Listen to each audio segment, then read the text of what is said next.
Will come to order. Purpose of this hearing is to discuss the United States competition with China and learn how the administration is working to maintain a strong U.S. presence in the Indo-Pacific. I recognize myself for an opening statement. We stand at a pivotal moment in history where the dynamics of global power are shifting rapidly. The great power competition with China is not just a contest of military might or economic dominance. It is a struggle over the rules which will shape the 21st century and the global balance of power. This is not a future threat or an isolated problem on the other side of the world. The CCP poses immediate danger to the security interest of the United States and our allies. China is working every day to undermine our safety, prosperity, and values of the U.S. Just look at the recent news of an embedded spy in the New York governor's office. They've escalated their military activities, conducted aggressive drills around Taiwan that I've seen firsthand, and increased their belligerence in the South China Sea, particularly against our allies in the Philippines, that our delegation on a recent trip witnessed also firsthand. They are ramming their ships, cutting off sailors' fingers, using high-powered lasers to blind the Philippine Coast Guard. I saw the CCP's Coast Guard and Maritime militia presence again when we flew over the South China Sea during a CODEL which I led. Following my visit, China continued to ratchet up their actions against our partners in the Philippines. The CCP's actions are not isolated incidents, but part of a broader strategy to assert dominance in the region, challenging international norms, threatening the sovereignty of neighboring countries. Look no further than the oppression of the CCP's own citizens. The Uyghurs, the Tibetans, we recently visited the Dalai Lama, and Christians live in fear, practicing their religion. In fact, a genocide is still taking place in the Xinjiang province. For Tibetans, the CCP is attempting to insert themselves into the succession of the Dalai Lama. And Chairman Xi's commitment to unify with Taiwan is no longer an idle threat. This is why partnerships such as the Quad, AUKUS, and the Trilateral Partnership with Japan and South Korea are critical to countering China. Specifically with regards to the Quad, we must strengthen ties with India to ensure the two largest democracies in the world are working together to advocate and safeguard democracy.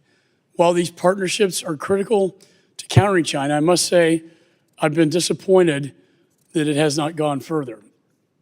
The congressionally mandated AUKUS defense trade exemption was delivered 4 months late. The administration still maintains a lengthy excluded technology list that limits its effectiveness. I believe it gets the bill and undermines Congress's intent. These are our closest allies, our Five Eyes partners, with whom we share our most sensitive intelligence. The failure to advance and strengthen these partnerships directly correlates to emboldening the CCP.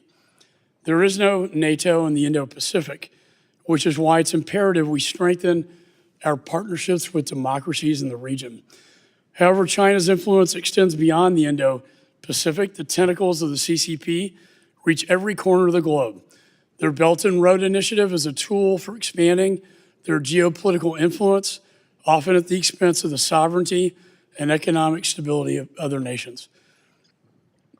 They have fueled conflicts, such as the war in Ukraine, by supporting Russia's defense industrial base. And Russia, in return, as part of their No Limits partnership, has shared sensitive technology with China.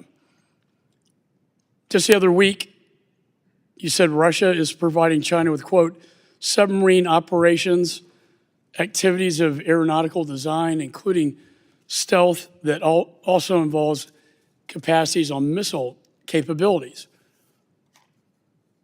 I don't understand why we don't have sanctions on China to stop them from revitalizing Russia's military. To me, that's absolutely essential. We passed in the supplemental sanctions on Iran, on missiles and drones that are still being shipped to Russia to kill Ukrainians. So as Mr. Meeks and I work on a supplemental to get the funding, to get the weapons, the very instruments of war being shipped from Iran to Russia are not being sanctioned as required by law. I want to thank you, Deputy Secretary. I know we've had a lot of good visits together and sometimes in other countries. I couldn't agree with you more that countering the CCP must be our top priority. We had a great trip to the Indo-Pacific. I thought the embassy was fantastic in our trip. And on this one, we're not political parties.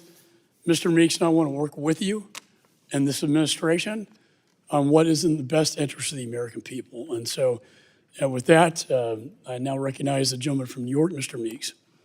Thank you, Mr. Chairman, and thank you to Deputy Secretary Campbell for appearing before us today. Being a New Yorker myself, anytime we talk about China and talk about the government of the PRC, that's one thing, but I just always want to caution because of the climate we're in our country, that when we're talking about the PRC, we want to also be cautious about what we're saying about all Chinese, particularly the Chinese individuals in the United States of America, so that we are not causing violence and hate crimes against them, because that's not what we're talking about when we're talking about the malign interests of the PRC. Those are two different things, and to stereotype is difficult. And when I've seen individuals in my district who have often mentioned that to me, so I thought it was important for me to mention it opening this hearing today. But to you, Secretary Campbell, you've played a pivotal role in advancing the administration's Indo-Pacific strategy. First, as Deputy Assistant to the President, where you served as a coordinator for Indo-Pacific affairs, and now, of course, as the Deputy Secretary. And the Biden-Harris administration has renewed U.S. leadership and engagement and revitalized our alliances and partnership, and nowhere exemplifies this more than in the Indo-Pacific region. In fact, when I went out to the Shangri-La dialogue, it was very apparent there of us and bringing them together, because this kind of effort strengthens the geopolitical guardrails on China. It creates resilience against its coercive policies and strengthens a collective deterrence. And after 3.5 years in office, I can confidentially say that the Biden-Harris administration has made Americans safer and advanced our interests in the Indo-Pacific region. Today, our alliances with Japan, South Korea, Australia, and the Philippines are stronger than ever. But we are not just working with our partners bilaterally, they are increasingly working with one another and collectively with the United States in several diplomatic arrangements.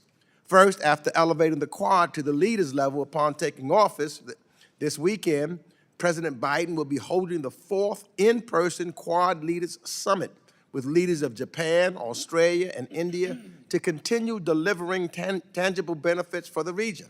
Second, the Biden-Harris administration facilitated a trilateral summit with Japan and Korea, an achievement that would have been unthinkable just a few years ago. And this bolsters cooperation among these key American allies. And third, the administration's transformative AUKUS security partnership with Australia and the United Kingdom will bolster deterrence, strengthen our defense industrial base, and advance high-tech security cooperation with two of our most trusted allies. Not done yet. Fourth, the Biden-Harris administration has revitalized our ties with the Pacific Islands through the first ever U.S. Pacific Partnership Strategy and the U.S. Pacific Islands Country Summit, as well as by extending the Compact of Free Associations for Palau, Micronesia, and the Marshall Islands. We still have a long way to go, but this web of partnerships is building resilience to the PRC's coercion and creating a coalition to uphold the region that is free, that is open, and that is governed by rules. It means that America is not in this strategic competition alone. Moreover, the administration's diplomacy has opened critical lines of military-to-military communication with Beijing to make conflict in the Indo-Pacific region less likely, something that I know that Secretary Austin has been pushing very, very much. President Biden's decision to engage Beijing from a position of strength has also led Beijing to restart counter-narcotics cooperation, which has the potential to save American lives in the midst of the deadly fentanyl crisis.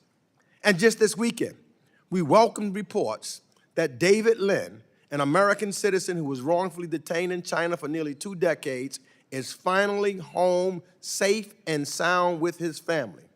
This is diplomacy at its best. And I'm grateful to the many individuals across our government, including those at the State Department, in the Biden-Harris White House, who continue to work tirelessly to bring every American wrongfully detained overseas home. So, Mr. Secretary, I give the administration immense credit for getting our strategic competition right and understanding that we need to invest at home and in the Indo-Pacific and have that strategy to outcompete China.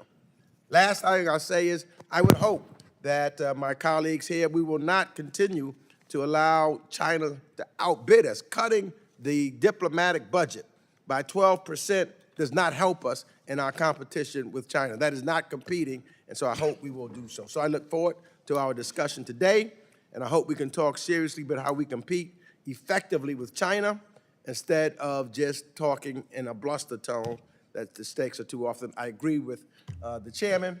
This is something that we focus on in a bipartisan manner. And with that, I yield back.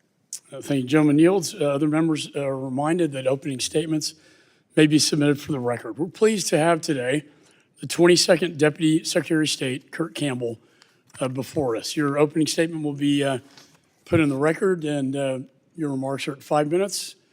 I now recognize the Deputy Secretary for an opening statement. Great. Mr. Chairman, Ranking Member, first of all, let me just say it's an honor and privilege to be before you today. I want to associate myself actually with each of your statements. I appreciate the comments were bipartisan, they are helpful, and frankly, they reflect the partnership that at least I myself have experienced with members of this committee over the course of the last 4 years. And I want to just say I deeply appreciate the engagements that you have had in the region. When Chairman McCall took the team down to Australia and Southeast Asia, we saw immediate movement on areas that matter to us to fulfill our commitments in the Indo-Pacific. And I do want to just underscore, I believe that this is an area of unique bipartisanship, and I'd like to continue it forward. And I will just simply say that some of the most important contributions that we've received have come from this committee, and I want to thank you for that. In particular, what I appreciate is the encouragement, the prodding on AUKUS. It is one of the most important achievements that holds the promise of the United States, Australia, and Great Britain, 3 great nations working together to preserve peace and stability in the Indo-Pacific. As the chairman indicates, this is a complex, hard thing. We've not done something like this in 70 years. It needs encouragement and help from you all. I'm going to take that message back. So I'm going to submit my full testimony for the record. You guys can take a look at it. This, I think, comes at an important point as we're heading into an election. It's an inflection point. I want to give you at least my perspectives. I'm now at the State Department, but as the ranking member indicated, I started off at the White House. My job primarily was to ensure that we took the appropriate steps to sustain and to build on our engagement in the Indo-Pacific. And one of the challenges that we've often faced is that we're focused on that issue and then other things draw us away, either domestic issues or challenges in another region. And we see that now with Ukraine and Gaza. But I will say I think we are mindful of the need to sustain and step up our engagement in the Indo-Pacific. So I'm just going to say a couple of things. I appreciate the review of the record. I am proud of a lot of the bilateral engagements, multilateral engagements. I'm going to give you a sense of what I think needs to come next. I'll do that quickly, and then I'm prepared to answer or engage on any issue. Probably the most important thing that we're going to need to do in terms of a national strategy in the Indo-Pacific is to sustain bipartisanship. And I do believe we're on the road to that now. I think there is a recognition that this is the most significant challenge in our history. Frankly, the Cold War pales in comparison to the multifaceted challenges that China presents. It's not just a military challenge, it's across the board. It is in the global south, it is in technology. We need to step up our game across the board. So what we also need to do is build much more capacity both in Congress and inside the U.S. government. I see it every day. And remember, for the last 20 years, we've been intensely focused on the Middle East and South Asia. So a lot of capacity there. Army, land forces, people who understand the Middle East and South Asia. That's still critical, but we need much more capacity in our government in a couple of areas. Language, understanding of the complex politics of the Indo-Pacific, but as importantly, recognizing that the dominant area of competition is in technology. So we need more people in government that know what AI is, that know what quantum computing is, that know how to create incentives for our own industries, but also block some of the critical capabilities from finding their way into the countries that are competing intensively with us. We need to invest more in technology domestically. I want to commend this group and others to understand investing in chips, working with other partners who have technology. That's going to be a critical arena of our national power going forward. We have to continue everywhere with engaging allies and partners. As the chairman indicates, it's go time for AUKUS. I believe we've made remarkable progress with the encouragement of Congress and the Senate as well. We need to be able to take a few more steps going forward. I appreciate the ranking member making clear that the Quad is meeting next week. We're meeting on Saturday. All the leaders are converging. They have a lot of questions about Delaware. We're trying to give them as much as we can. And the president's very much looking forward to showing them, where he's from, all those issues going forward. Really quickly to conclude, we're going to need more shipbuilding. We're going to need to invest more in our naval capabilities. If you think of the last 25 years, it's ground forces, special forces. Increasingly, we now need to focus more on our naval expeditionary capabilities. We need to understand that this is not just a competition in the Indo-Pacific, an arena where we are doing better. It's in the global south as well. And everywhere I go in the global south, I see challenges that we're facing. I will say I'm pleased to tell you that our DFC, you have funded that and supported that, is now competing toe-to-toe with the Chinese programs for investment through the Belt and Road. Lastly, we can talk about the partnerships, all the things that we need to do. As much as anything else, we need to educate the American people about the nature of the challenge ahead. It's not going to ease.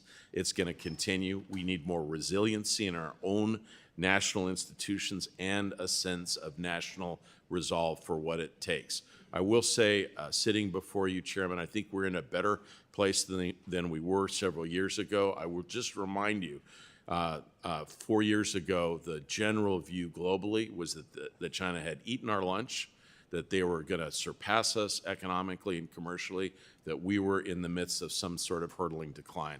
I do not think that is what the general belief is today, and that's largely due to the partnership that I think we've had with folks on this committee. Thank you very much. Thank you, Deputy Secretary Campbell. I now recognize myself for questions. One of my big takeaways from the region was how much progress we have made. The alliances between Japan, South Korea, Philippines is extraordinary. Who would think that those countries would be aligned together? It is a counter to China's malign influence. And in many respects, China could be its own worst enemy.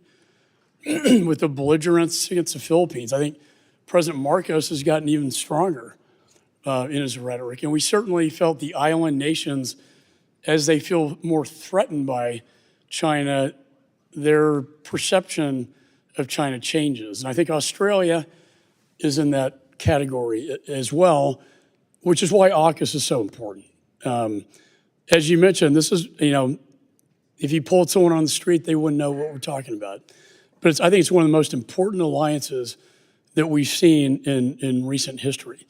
The idea that the UK and Australia, the United States, can come together to counter the threat in the Pacific from China, is really extraordinary. And it was bipartisan. The intent of Congress, as I stated in my op-ed in the Wall Street Journal, was the exemption to apply to all defense articles except those explicitly prevented by statute or treaty. Now, this excluded technology list came out. So you have ITAR that basically says, look, these international regulations are not going to apply to this partnership. However, the exceptions in the excluded technology list really get the intent of Congress and the bill itself. The current ETL does not reflect, in my view, the intent. Greg Meeks and I had dinner with some high-level DoD officials, the ambassador to China, and others. They too shared the concern about the State Department's interpretation of Pillar 2. Pillar 1, the nuclear submarines, seems to be well on its way. Pillar 2, though, I see in some respects even more important because, as you said, this is a great competition for technology and AI.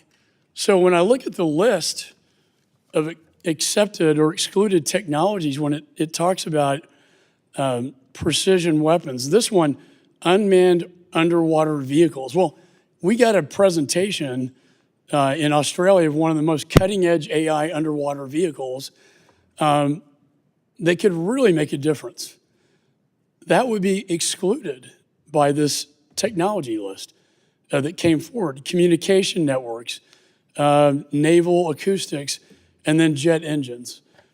That just being a few. I think that those broad categories of excluded technologies sends I think a really bad message to Australia that we don't trust them, even though we share the crown jewel nuclear submarine and they're Five Eyes, so we share with them our most sensitive intelligence, but we're not going to trust them with co-production.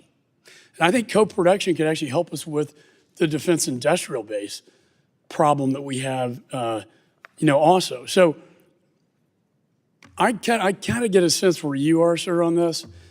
And I think I have a good understanding where the secretary is. I happen to think that these decisions were made at a lower level, and they were done in a very proprietary, protective way that will damage, again, the intent of Congress. So my takeaway to you, sir, if you take this back to the secretary is raise this to the higher level, the policy level of people that know what the right thing is to do, that know what Congress intended to do, because it's not what came out on this list that, by the way, it was 4 months delayed. And I think we can get there. We got about 60 days, but I would challenge you and the secretary to work with us, Mr. Meeks, myself, and, with the Department of Defense to get to a better place because, look, in Australia, it's a 20, 50-year commitment, and they see that. And, that's a strong commitment to Australia and to the UK in a common defense against China. If we fail at this one, and I think we've poorly executed the plan that we had, and I can tell you based on intelligence I've seen without getting into classified, AUKUS is probably one of those issues that Chairman Xi is most concerned about and probably is the one that keeps him up at night. And so I want to give you a chance to respond. So first of all, Chairman, sincerely, I appreciate these comments, and I'm going to take those views back. And it's something I've worked on AUKUS since its inception. I think it's very strategically significant. I will just underscore a couple of things. The natural instincts of our government, rightly, at DOD, at the State Department, is to restrict technologies that have been central to our national security. But you're absolutely right. If we've made this decision to work in the strongest possible partnership with our two closest allies in many respects, Great Britain and Australia, we're going to have to make those adjustments. It will be challenging, but we're going to have to make those adjustments. Now, what I will tell you, just by way of just a quick explanation, those areas that you mentioned, acoustics and stuff, it is not that the folks at lower levels are saying the answer is no. They're saying we have to review each case as it comes to us. It doesn't mean that they'll reject it, but I think what our Australian friends are primarily concerned with, Chairman, is that that could lead to a very cumbersome process, long reviews, overruns in terms of times and delivery. And so we need to make this usable for defense planners and others that are making billion-dollar investments. And so I think the point that you're underscoring is critically important. Your op-ed, your letters, what you have done in conjunction with the ranking member have actually helped us to be able to make sure that we are doing the right thing in our government to acknowledge this partnership. Just one last thing I would say. So Pillar 1 is the part that's about the submarines.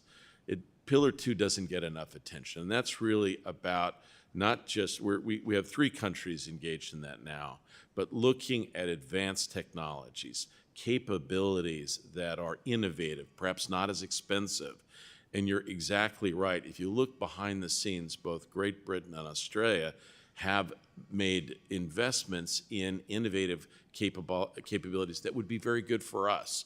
So we need to break through and work on those issues together. Sorry to go over. Yeah, and I think AI, land, air, and sea will be critically important. I would ask you engage with us in the committee on this. We don't want to see some product come out of the lower levels of the State Department that we've been, secluded from in darkness, or that we have no idea what's going on, when it's going to come out, what's going to be in it. And I think you're the perfect person to engage with this committee on the next 60 days, how we can work together to carry out the intent of Congress in passing this important legislation. I completely, wholeheartedly accept that challenge, and I will make it so. Thank you. Thank you. We're recognized as a ranking member. Thank you, Mr. Chairman. Mr. Secretary, let me just, there's certain things that are really, important to me. We don't have a NATO in the Indo-Pacific, but seeing how we're bringing people together, even to see when I was at the Shanghai dialogue, how Europeans were also present, working together. So that became tremendously important to me to show that we are bringing it together, because once upon a time, when I was into the Europeans, they said, oh, you don't care about us because you're pivoting to the A's. And when I went to Indo-Pacific, they said, oh, you don't care about us because all you care about is the West. I'm now trying to see where they are talking and understand how it is important to both that we figure out how to work together. So to that, what does concern me is the PRC's continued support for Russia's war. It seems as though that, and I'd like you to tell us whether, China's contributing lethal, non-dual use materials to Russia's war effort. Is that correct? From what you see? And so what are we doing? What is the State Department doing to deter Beijing from providing these lethal support to Russia to hold? And how do you see us holding Beijing accountable for doing so? Ranking Member, thank you for the question. First, let me just underscore, I do believe that helping construct this lattice work of alliances and partnerships, which include not just our formal treaty allies, but others. I would underscore, this is a point that the chairman mentioned, we need to make sure that partnership with India is significant, maybe our most important going into the 21st century. We're committed, I think, in a bipartisan sense to do that.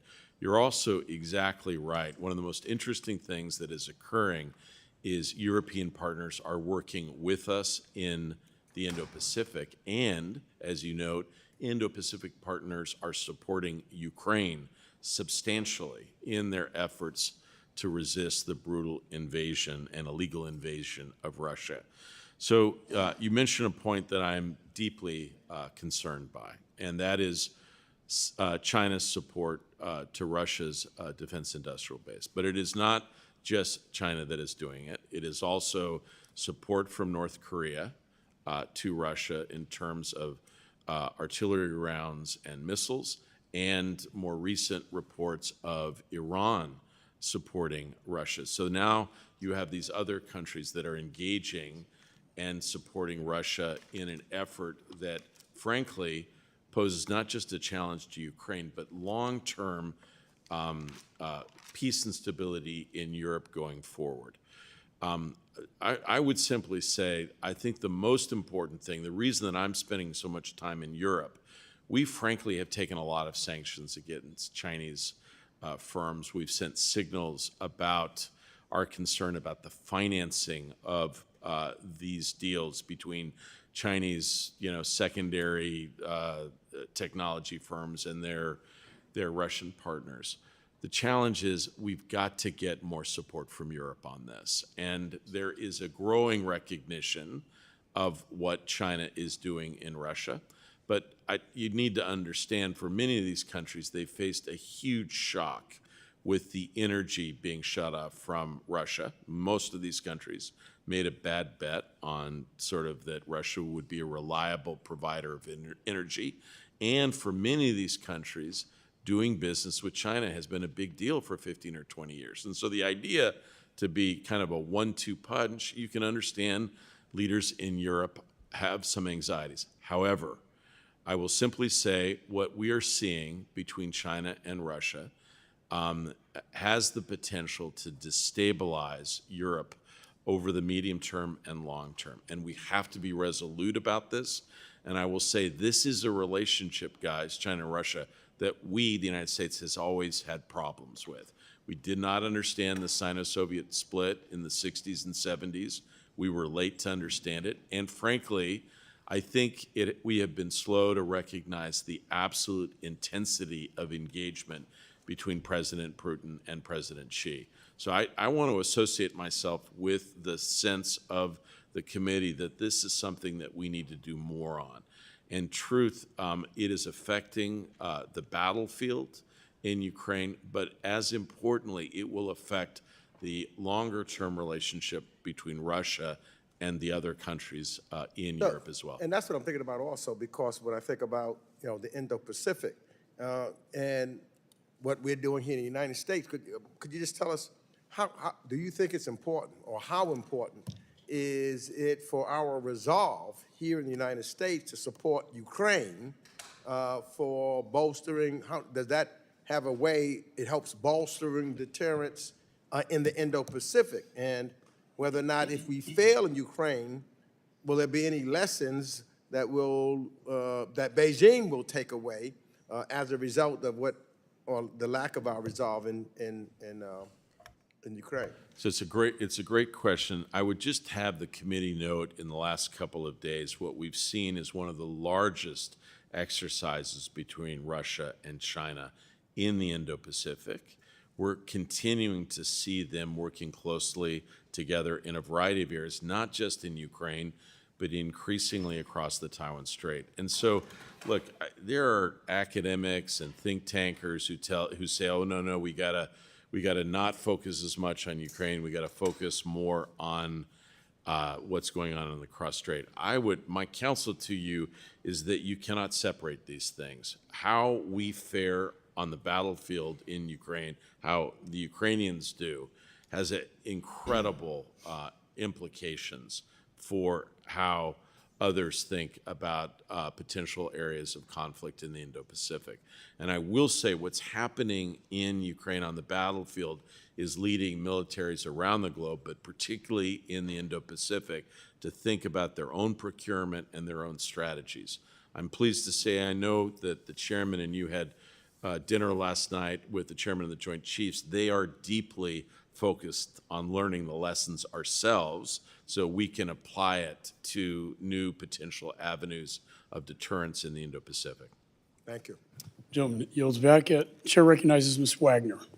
Thank you, Mr. Chairman. Deputy Secretary Campbell, thank you for being here today. Last week, during the House's, I'll call it China Week, we We passed numerous Foreign Affairs Committee bills to position the United States to better compete with China and win. I am happy to say that the House unanimously passed my legislation, the Export Control Enforcement and Enhancement Act, to ensure that state, defense, energy, and other national security agencies can play a stronger role in curating the entity list, while also setting a 30-day clock to make sure that proposals to change the entity list do not languish in red tape. Yeah. Deputy Secretary Campbell, can you tell us how Chinese companies exploit loopholes in our export control system to maintain access to cutting-edge U.S. tech? And how is the administration taking action to stop this behavior? So first of all, it's a great question. It's an important question. You know, the recognition is this: 5-7 years ago, there are probably no two countries more intertwined, interconnected than the United States and China. Now we're in a situation where I think we recognize, exactly as your bill suggests, that there are areas in technology in particular where we want to be much more restrictive, and we want to be careful, because those engagements in, you know, AI chips, in a variety of capacity, semiconductor. It's our technology, and the loopholes are, you can ride, drive trucks through them, and I hope that this bill that puts a 30-day clock will become law. But in the meantime, we have got to act to stop them from stealing our technology. So look, I would simply say I completely agree that technology is our high ground. The biggest challenge that we faced over the last 25 years is not Chinese espionage. It is very significant. We have not had a very good technology strategy. We have exported a lot of things. We have not understood that these are national capabilities that we need to invest in. Well, it is. Now, switching tracks, sir, during the Biden administration, Taiwan has lost 4 diplomatic allies. The People's Liberation Army violations of Taiwan's air defense identification zones have increased over 1,000%, and the Chinese military is conducting military exercises in new areas around Taiwan. Chinese coercion of Taiwan is clearly ramping up, and it will only escalate from here unless the U.S. and its allies stand up to China. China's coercion techniques may fall short of a full-scale attack on Taiwan, sir, but they are exceptionally dangerous. If China can bring Taiwan to its knees using a sustained coercion campaign instead of costly invasion, it will. And it seems to me that the U.S. has no plan to deter such a campaign. What is the Biden administration's strategy to deter Chinese coercion against Taiwan, and what metrics are you using to measure success? Thanks for your question. I've worked on the maintenance of peace and stability across the Taiwan Straits for most of my career, almost 35 years. I do want to say it is a great achievement of American foreign policy, bipartisan commitment. For 50 years, we've seen democracy thrive. I don't have much time, sir, and I want to try and stick to the clock, unlike others. And can we? So, what are you doing about First of all, to deter coercion against Taiwan, and the metrics that you're using to measure success? So I would simply say we believe that the guiding document of our engagement is the Taiwan Relations Act, passed in '79. It mandates us to have the capabilities in the Western Pacific, which we do, to resist aggression. We've provided enormous amount of capacity to allies and partners in the Indo-Pacific. Huge amount of deterrence is not just what the United States does alone, but with other countries. And you recognize their sustained coercion campaign and what they're doing. Of course. It will bring Taiwan to their knees without an invasion. We must do something. Yeah, so first of all, I believe Taiwan is a highly resilient. They just had one of the most successful elections in their history. By the way, much more successful than ours more recently. I do believe they recognize that many countries stand with them. 10 years ago, when something would go wrong, it would only be the United States that speaks out. Thank you very much. My time's expired. I will submit the rest of my questions for the record. And, I think we need more more answers than we need word salad. Thank you. Your time's expired. Chair recognizes Mr. Sherman. Thank you. China gives incentives to its people to invest in Chinese stocks, but they don't give those incentives to invest in American stocks. That makes perfect sense. The United States incentivizes investment through the capital gains allowance. We provide that at a cost of billions of dollars to our Treasury to those who invest in Chinese stocks. So I would point out to my colleagues that if you think we should stop subsidizing investments in Chinese stock, you'll want to join me on the bill that I've had on that issue. But I'll ask our witness, would it be disastrous for American foreign policy if we stop spending billions of dollars to encourage American billionaires to invest in Chinese stocks? That's a yes/no question, I think. So, Congressman, I would simply say the investment law and But from the foreign policy standpoint, would it be a disaster if we stop subsidizing these investments? I'd answer it this way. I do believe a huge part of our national strategy should be the restriction of certain kinds of investments or technologies in areas that are antithetical to our strategic interests. The State Department won't give a visa to a Taiwanese high government official to come here to the Washington, D.C. area. But during COVID, we learned that we can have hearings with our witnesses appearing virtually. And of course, foreign officials, we don't have hearings, we have briefings.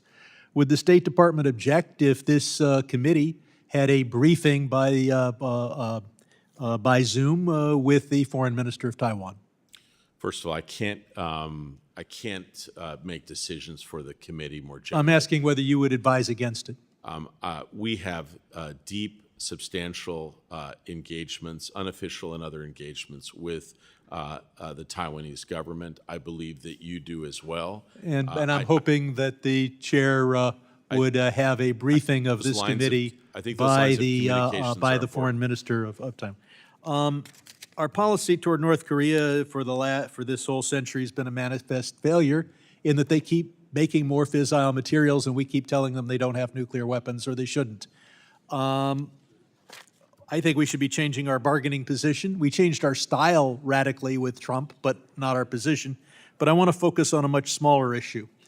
And that is a bill that I have with substantial support in Congress urging you to do something you should do anyway that has majority support in the South Korean parliament.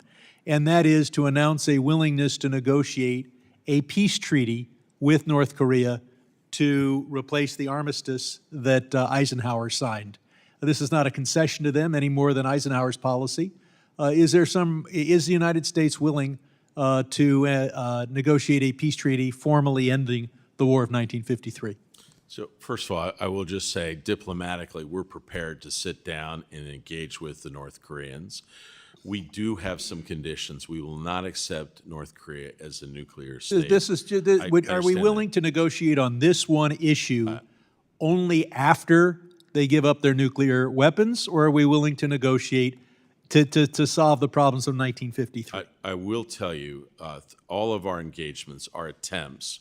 We wanted to help to assist during COVID. We wanted to open the door for certain. I'll just let one thing.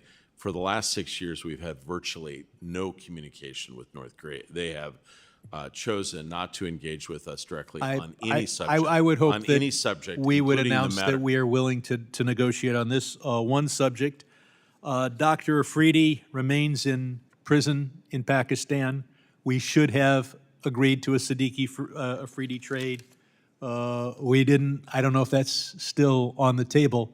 But let us not regard the killing of Osama bin Laden as a complete success when the man who was critical to that remains in jail.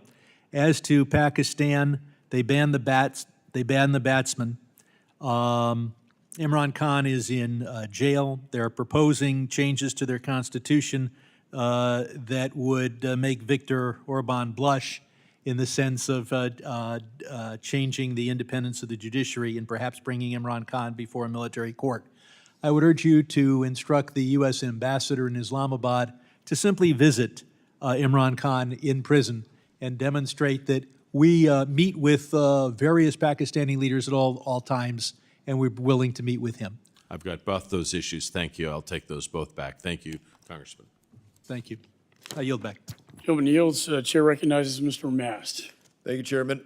I want to stick with China's support for Russia's industrial base, something that you spoke a little bit about, but I think you spoke about it from 30,000 feet. I'd like to drill down on it a little bit more and move into something that you said as well, which is that we are sending signals about this. So let's start with, more specifically, what is the most worrying, the most problematic support of Russia's industrial base that you're seeing out of China?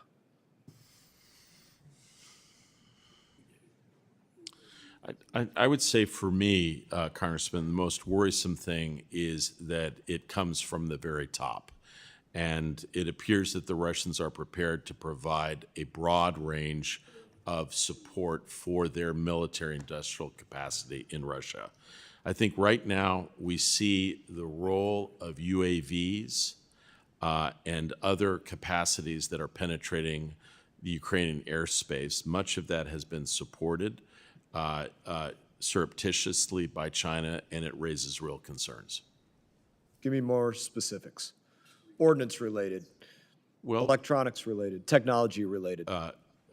chips, some design features, some capacities associated with the making of explosives.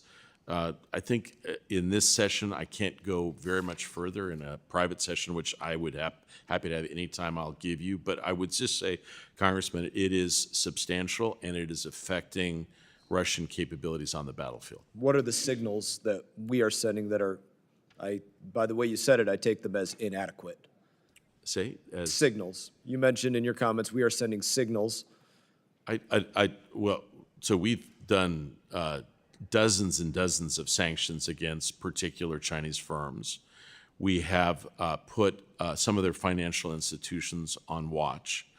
We have worked closely with international financial institutions to signal our concerns about the financing of the deals. These are hard to get at. Sometimes that financing is below SWIFT sanctions that major financial institutions are The way you involved. said signals when you first said it, and I would take it in the way you said it just now as well, to me it seemed as though you were indicating it was inadequate. Where would you like to see those signals move from and to? So, look, I've just told our Assistant Secretary is going to brief later today in classified session. I'm going to ask him to go through this. I will say it features in every diplomatic engagement we have. So I got back from Europe last week, met with NATO. We are working closely with partners to share as much information as possible with them. Every meeting we have with the Chinese, this is our number one issue. So we'll continue that portion of the conversation. We'll Yeah. continue that portion of it in the classified briefing. Happy to do that at that point. Let me move to a different entity, same conversation. What, if anything, can you point to as far as effective posturing or policy out of the WTO to help deal with this? I don't think this would be Or considered. are they an effective entity to deal They're with it at all? not the WTO, Congressman, is effective in things like overcapacity. So we're deeply engaged with the WTO about China's attempts to dump electric vehicles in the United States. The specific technologies and things that are taking place, sort of the dual use and other directed capabilities, frankly, have to be undertaken more in channels with allies and partners like NATO. So when you're a situation of all hands on deck, it's exactly what that sounds like. Do you think there is a role that WTO could play more substantially to be a better ally in this, to be a better assistance as the entity that they are? I mean, I hear you. I think we have briefed the WTO. My own sense, Congressman, is that it will prove unwieldy and that there are a number of states in the WTO that would not share with this assessment. It might be hard to move them. They are a majority action What grouping. states would you be most concerned about?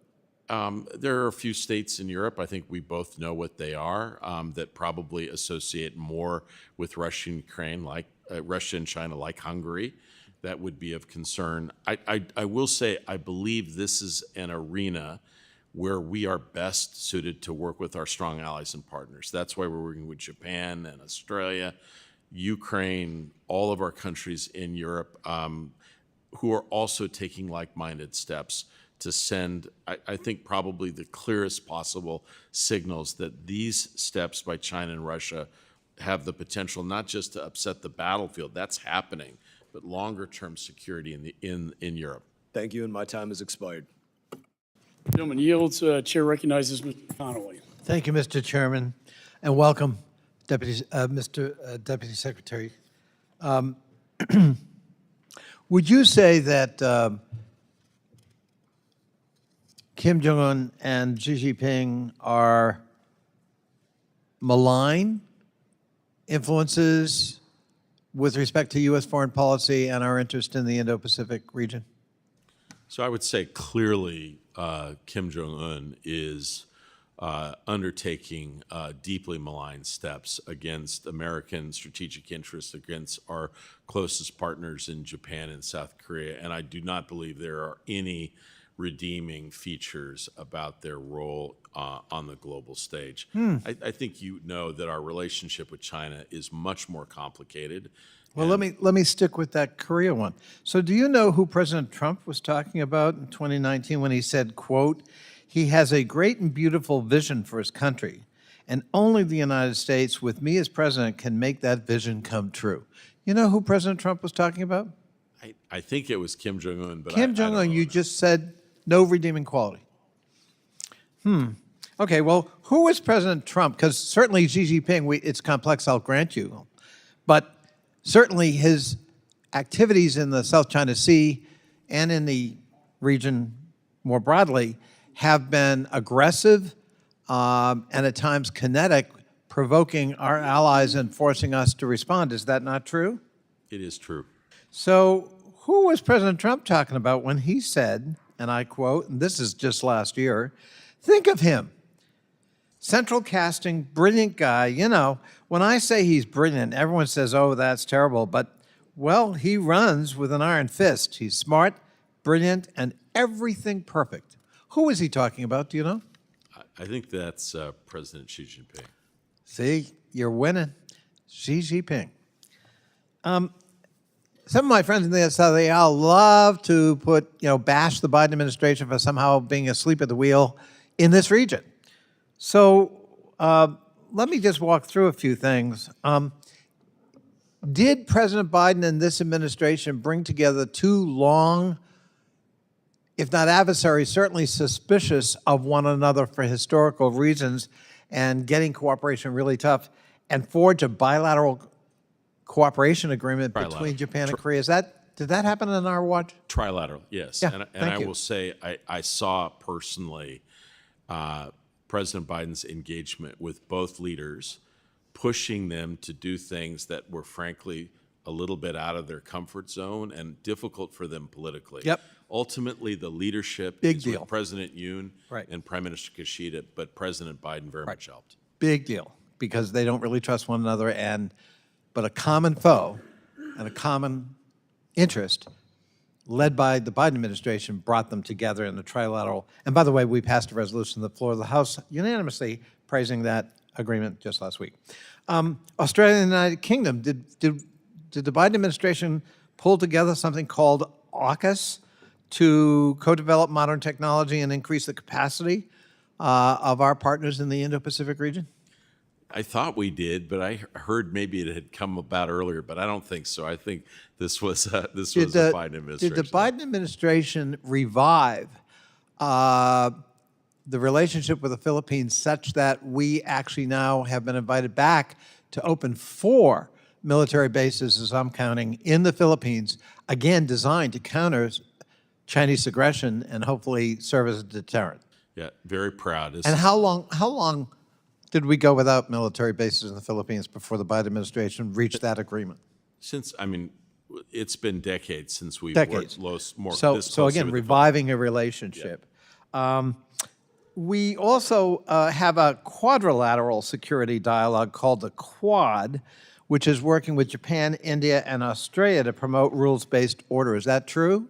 It is true. And have we kind of revivified that and poured new energy into that, especially given the concern about Chinese aggression in the region? Yeah, we've taken it to the leader level in unprecedented ways, yes. And did the Biden administration bolster an unlikely partnership with a country with which we were at war not that long ago, Vietnam. Indeed, yes. And again, was that fostered by concern about the aggressive posture of Xi Jinping in China? Yes, but also the fact that Vietnam deeply wants a better, more constructive relationship with the United States as well. And is it true that the Biden administration led the first ever U.S. Pacific Islands Country Summit and renewed the compacts of free association for the Pacific Islands? Yeah. This is like the greatest hits. I like this. But Yeah. yes, these are the things that I thought we've you'd been enjoy involved- it. Yeah, it does Yeah. feel better than I thought. I Yeah. just think, it's easy to sit back and throw, pot shots at an administration. This administration has not been asleep at the wheel. This administration has actually been very aggressive in countering Chinese aggression in the South China Sea and in the Indo-Pacific region, and has sought out and turned around relationships in the region to partner with to meet that threat. And I hope China has taken notice, and that's my last question because my time's up. But and by the way, Mr. Chairman, I just want to go on the record as disagreeing with Ambassador Wagner. I think your extra time enlightened us all, and I thank you. So I What would do you s- think? Has China taken note of all of this action, and has it made a difference? And then I'll yield back. They have. I would also just underscore that I believe many of these issues, frankly, are bipartisan as well. And they have benefited from the support of Republicans and Democrats. In many respects, the emerging consensus on the Indo-Pacific, I think, is strong. And I believe that there's a clear path for what issues that we need to do going forward. The things that you point out, the only one I would add to that is the engagement with India. It has been the engagement with India. It has been deeply consequential, and the fact that we have a stronger partnership with India today than ever before is also significant. And yes, they are taking note in Beijing. I thank the chairman, and thank you for holding this hearing. I think it's very enlightening. I thank you, Mr. Well, Deputy thank you Secretary. for your partisan contribution to the hearing. I've been very I actually praised the Quad, praised the trilateral agreement, and I praised AUKUS, which I authored myself. But thanks for turning this into a partisan exercise. I recognize Mr. Burchett. Thank you, Mr. Chairman. Mr. Chairman, thank you. Sir, do you believe that the Chinese Communist Party is fully aware of the fentanyl that is coming from China? I think there are, China's an enormous country, huge numbers of firms. I think they have a general understanding of the fentanyl problem, both in the United States, but also globally. The synthetic drugs are a bigger problem now in China, in Southeast Asia, in the United States, Latin America. Well, are they Europe. doing anything to stop it? Yeah, they've taken some steps. It's not enough, but they've taken some steps, yes. What will those steps be? They've outlawed some firms. They've taken a few people to court. They have issued restrictions. The reason that they have done that largely is the engagement of this committee and others directly with China. Yes, and sir. so they recognize that there is a deep bipartisan anxiety about it in the United Now, States. it seemed to me, though, if they knew that if they were really against it, they would stop it. I mean, they have a totalitarian government. I appreciate that, saying they're going to court, but Xi Jinping says stop it, then it's, you have these guys committing suicide by shooting themselves 12 times in the back of the head. That's generally what happens. And I don't see that happening. Their Navy now outnumbers our Navy in terms of total number of warships. Do you think that makes the Chinese a more powerful Navy or a more effective Navy? Yes, I still think we have the finest Navy in the world, but we've got to get on our horse and do much better on shipbuilding. Yes, that is absolutely correct. I worry about that because, my father's war, Japanese bomb Pearl Harbor, and then 6 months later we roll out across the Pacific and take the world back, more or less. And I don't see that being the apparatus today. I mean, I see it. It's more automated. We have long-range missiles. We have things that are. I feel like this is. I realize the war machine and in powerful congressmen and senators' districts build those ships and the components of that. and I worry about that having too much influence. Do you think that war in Taiwan is inevitable? Not if the United States and allies have a resolute posture of deterrence. Do you think that if Russia's unable to access components for weapons from China, what do you think that war looks like in Ukraine? I think if China starts to hesitate in certain engagements with the military-industrial capacity of Russia, I think it will limit some of their capabilities. You know, Congressman, it's hard to know completely exactly impacts, but it would be significant. Can I just go back just to one point you made? I just want to associate myself. We spent 25 years really investing in ground forces, a lot of capability. This is a naval time. This is an expeditionary time. The Navy has to step up. We have to step up with them. We got to figure out how to be much more capable in and faster in shipbuilding and design. It is the most important thing that we need to do over the course of the next 10 years. And I will say, I'm grateful to this committee. AUKUS is an important step. Our submarine force is the jewel in the crown. We have to do more there. We got to get our submarines out of dry dock more quickly, but we need more capital ships arriving into the fleet much more quickly, and we have to have more global capacity in the Indo-Pacific. What's the detriment to that? What is slowing that So down? we got 5 minutes each question. I can't give you all the answers, which are so difficult. There are many issues. We don't have enough skilled work people. We have contracts are difficult. I could take you through it. We could do it over a longer period.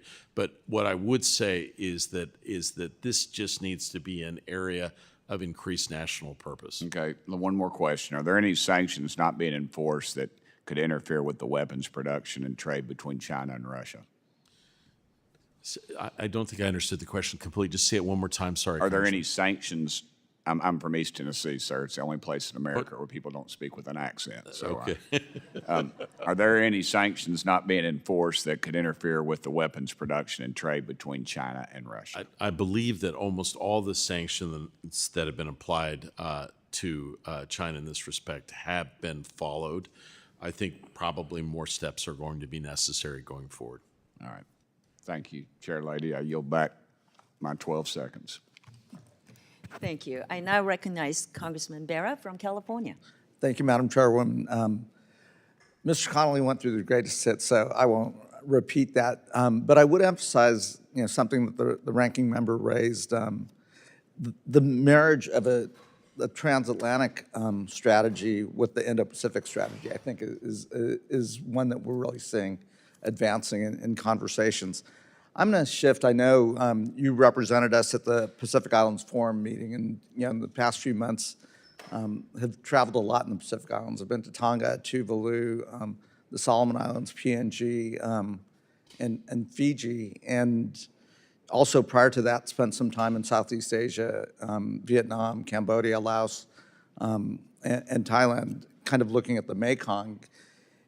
Mr. Burgett touched on some of the drug trafficking and fentanyl issue. And one item I did not expect to come up when I was in Tonga, when I asked what's one of the biggest things that we could help you with, was actually drug trafficking. And again, it's some of what the cartels are doing in terms of fentanyl flowing, not so much to the islands, but on their path to Australia, New Zealand, et cetera. And that's, would love to get your perspective on that.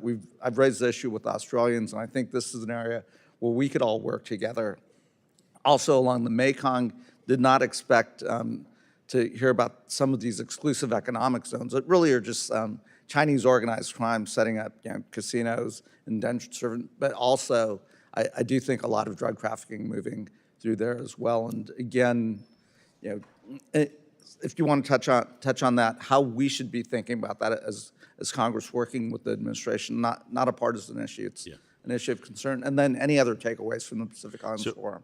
First, can I just also thank you personally for the time that you have given me, the opportunities to sit down, and the engagement that you've helped with, not just in the Indo-Pacific, but also India and elsewhere. So just a sincere thank you more directly. You're exactly right. If you travel through the Pacific, the issue that they're most worried about right now, they're worried about illegal fishing, they're worried about climate change, but the increase in shipments through these islands of precursor capabilities, not just for fentanyl, but other kinds of synthetic drugs, is a source of deep concern. So I was there a week and a half ago. We have now immediately, I hope, gone into action to begin law enforcement cooperation with a variety of states with a particular focus on drug enforcement. So I thank you for that. I would appreciate your encouragement more. Our challenge here, folks, is resources. Like, we're trying to do more with less. We're going to need more help in the Pacific. These countries vote with us. They are aligned with us. They want more from us. I must say I'm concerned that we, frankly, neglected them for decades. Now we've got to do more. A little bit more support in this arena will go a long, long way. I also want to acknowledge your commitment to the Mekong. We do have an initiative on the lower Mekong. I will say I'm deeply concerned by some of the recent developments. I take what you're saying about the issues about these free zones, which you see in Laos and Cambodia, which even cause concerns in local governments. But what I'm also worried about, the Mekong is one of the great rivers of the world. The actions that have been taken upstream with very little input from Vietnam, from Cambodia and Laos have caused real problems for local communities in terms of agriculture and fishing and the like. And so I'm proud of the work that we've done to try to elevate and highlight the important work on the Mekong, and I thank you as well for your work on this. Well, I look forward to working with you on both those issues. Earlier this Congress, the chairwoman and I held a hearing on the Indian Ocean region. Yes. In a scenario where I don't think we pay as much attention, but we do see what the PRC is doing, whether it's Djibouti, whether it's in the UAE, Pakistan, et cetera. Can I just report on one thing, again, through your encouragement? We haven't really announced this yet, but I can tell you this. For the first time, the United States and India and others are going to hold a session on the Indian Ocean. And we're going to talk about what our mutual concerns are, how we can work together. You're absolutely right. There are a variety of reasons why, because it kind of falls between the cracks of all these commands. But the Secretary Austin, has asked Admiral Paparo to help sort of kind of fuse together our national military approach, security approach. We're going to work with them, White House, DOD, State Department. This is the new frontier, working more closely with a partner like India in the Indian Ocean. Great. No, this committee wants to work with you on that. Thank you. Thank you. Thank you. I now recognize Representative Barr from Kentucky for 5 minutes. Deputy Secretary Campbell, good to see you again. Nice to see you. And I literally just came from a meeting with TECRO and the Taiwan United Nations Alliance group, and Dr. Michael Tsai, former Minister of Defense, says to say hello to you and appreciated the relationship you all have had over the years. What was discussed in that meeting was Resolution 2758, the UN General Assembly resolution from the 70s. Can you clarify the U.S. position on China using it to claim that Taiwan is part of China, when, in fact, while it does address Chiang Kai-shek, it's silent on Taiwan's status? Yeah, exactly. And it is a tool that China has used, as you rightly point out, Congressman, in its diplomacy to make the argument that somehow Taiwan's status is illegitimate, or that interpretation of a one China principle leaves them at a disadvantage.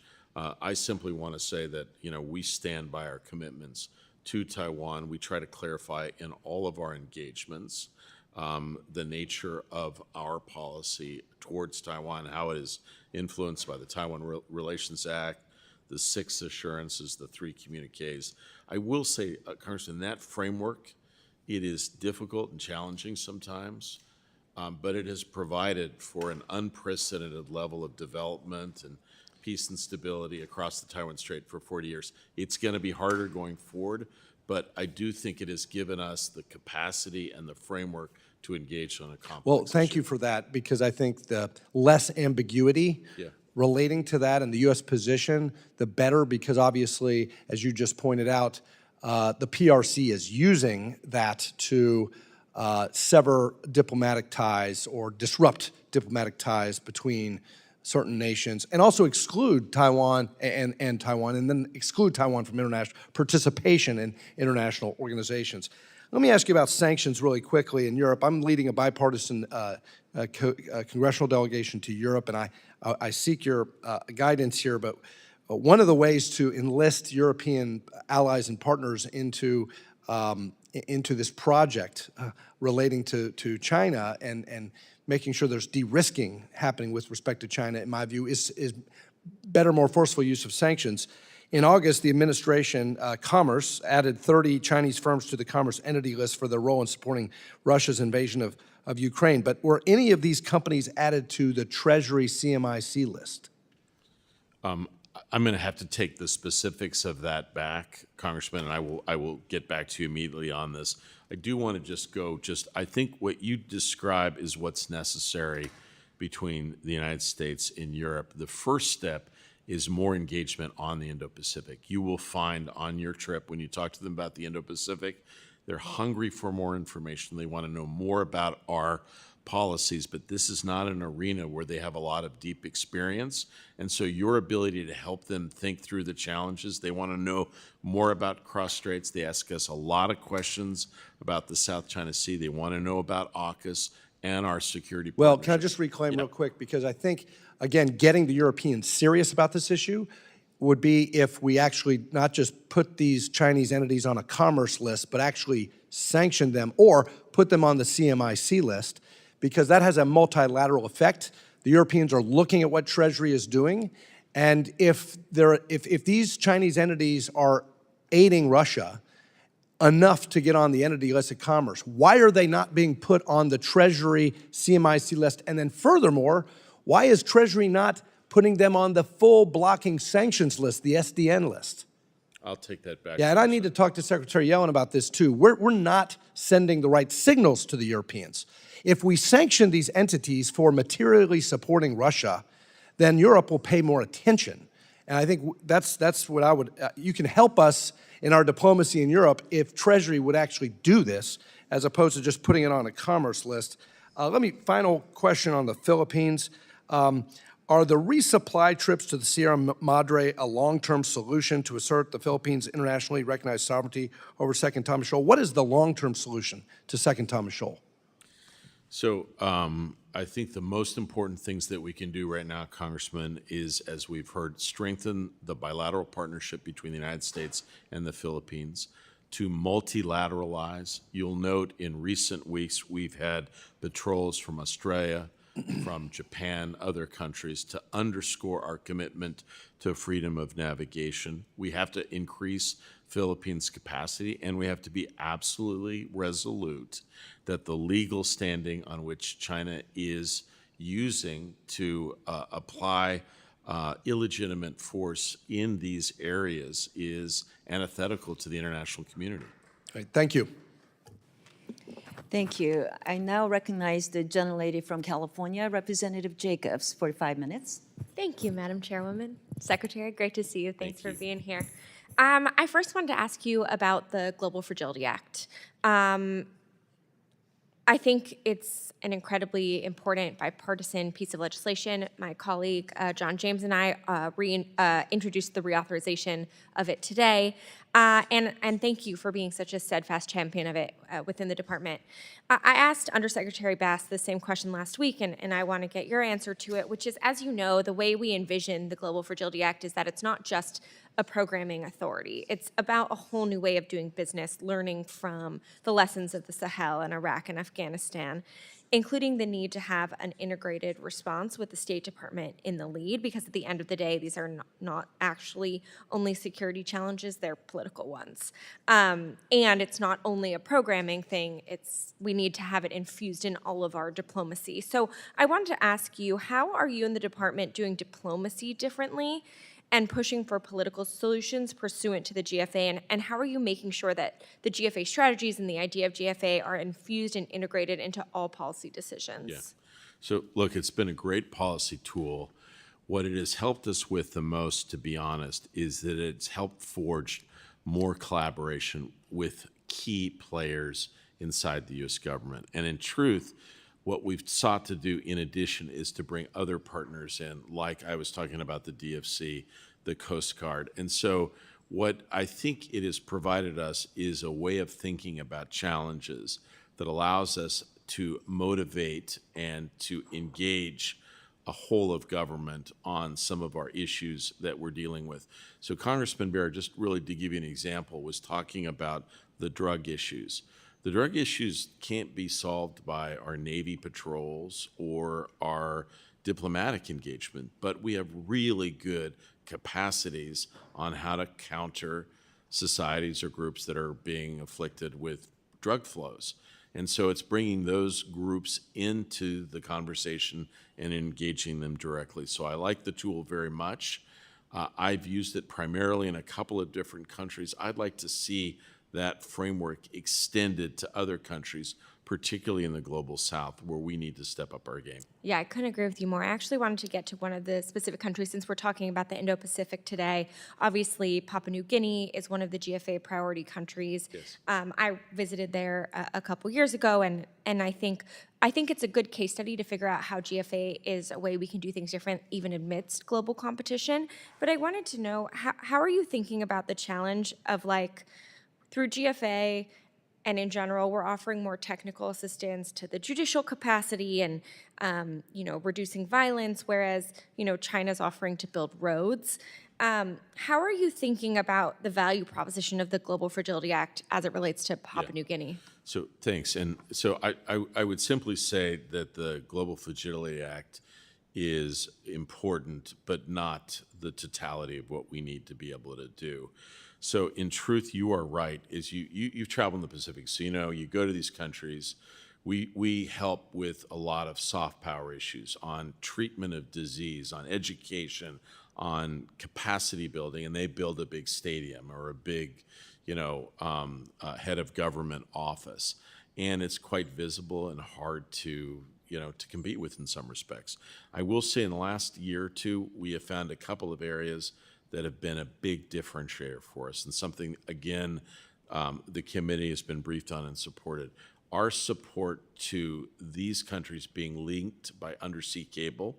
The Pacific is the most vulnerable to storm surges. They have the most unpredictable, frankly, not very good internet, which connects them to the larger world. These undersea connections give them the ability to connect in a durable way. It is going to be game-changing for being able to survive storms, to be able to be connected to the global business community, education like, and that's really American and partner innovation at work. And so I just want to say we are going to have to do more with respect to building, judiciaries and the like, but nothing's going to substitute for some real work in the infrastructure of these vulnerable nations. Well, thank you, and thanks too for your emphasis in making sure we're providing support and partnership to the Global South and not just making them pawns in this game of competition.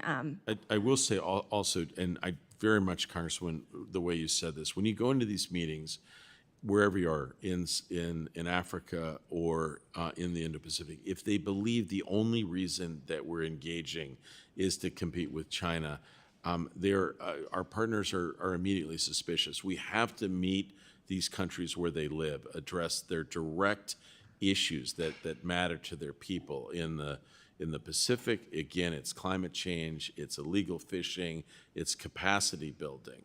That's how we've got to engage, not go in and say, look, we're going to counter China. That's not interesting to them. Thank you, and I now recognize myself for 5 minutes. Secretary, thank you so much for appearing before our committee today. In the last administration, the United States enacted financial sanctions and export controls against 24 PRC companies that helped Beijing advance its territorial claims in the South China Sea.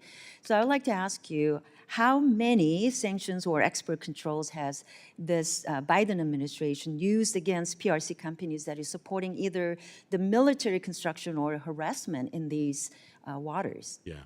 So look, all told, you know, in a variety of arenas, the Biden administration has done, you know, somewhere between 800 and 900 sanctions against companies, against individuals on a very regular basis. I think we have continued the sanctions that have been put in place and added to them associated with some national security entities in China. I will say frankly, to be honest, Congresswoman, you know this because you've traveled in the region, the most important steps that we can take right now are capacity building in the Philippines and linking the Philippines with a larger group of Talking nations. about Philippines, yes, thank you for raising that. I was at the Shangri-La dialogue, and I was attending there when I listened to President Marcos making presentation when he was asked about the red line question. President Marcos said the death of a Filipino citizen is very, very close to what we define as an act of war. Do you agree with that?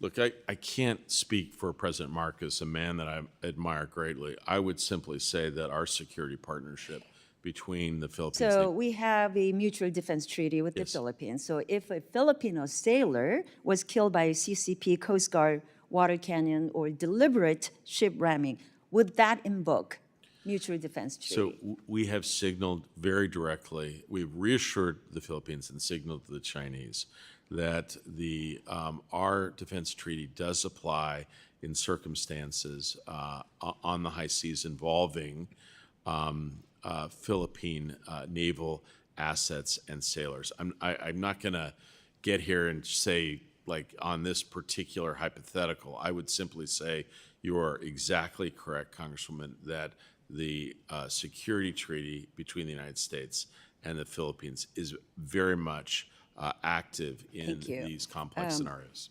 So let me get to the next question about, I have a legislation called the PAID Act, Protecting American Innovation and Development Act. This is a tool to expose foreign adversaries who steal U.S. intellectual property related to critical national security technologies, because as you know, CCP steals up to $600 billion worth of U.S. intellectual property and trade secrets annually. So we need to use every tool available to stop this obvious theft and hold the CCP accountable. So when Fujian Jinhua stole U.S. intellectual property that was tied to semiconductor production, the BIS and the End User Review Committee put that on the entity list. So do you agree with that action, and what did that do?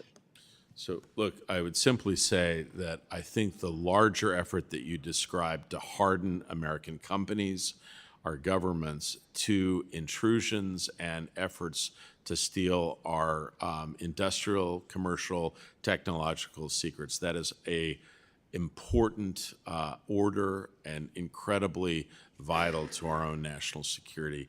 So do you believe that theft of national security-related intellectual property by a foreign adversary like PRC should be a basis for an entity listing?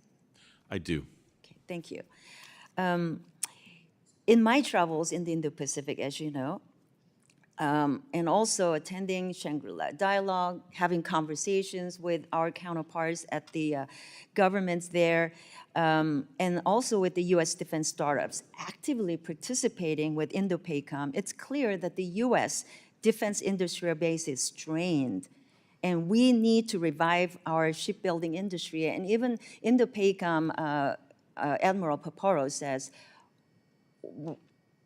we're not ready if something happens. So we need to activate all of our bases all around. So strained defense industrial base does not send a clear deterrence signal to our adversaries. So can you tell me and our committee, how are you thinking through supporting our U.S. partners and allies and our readiness in the Indo-Pacific? Yeah, thanks. It's a great question.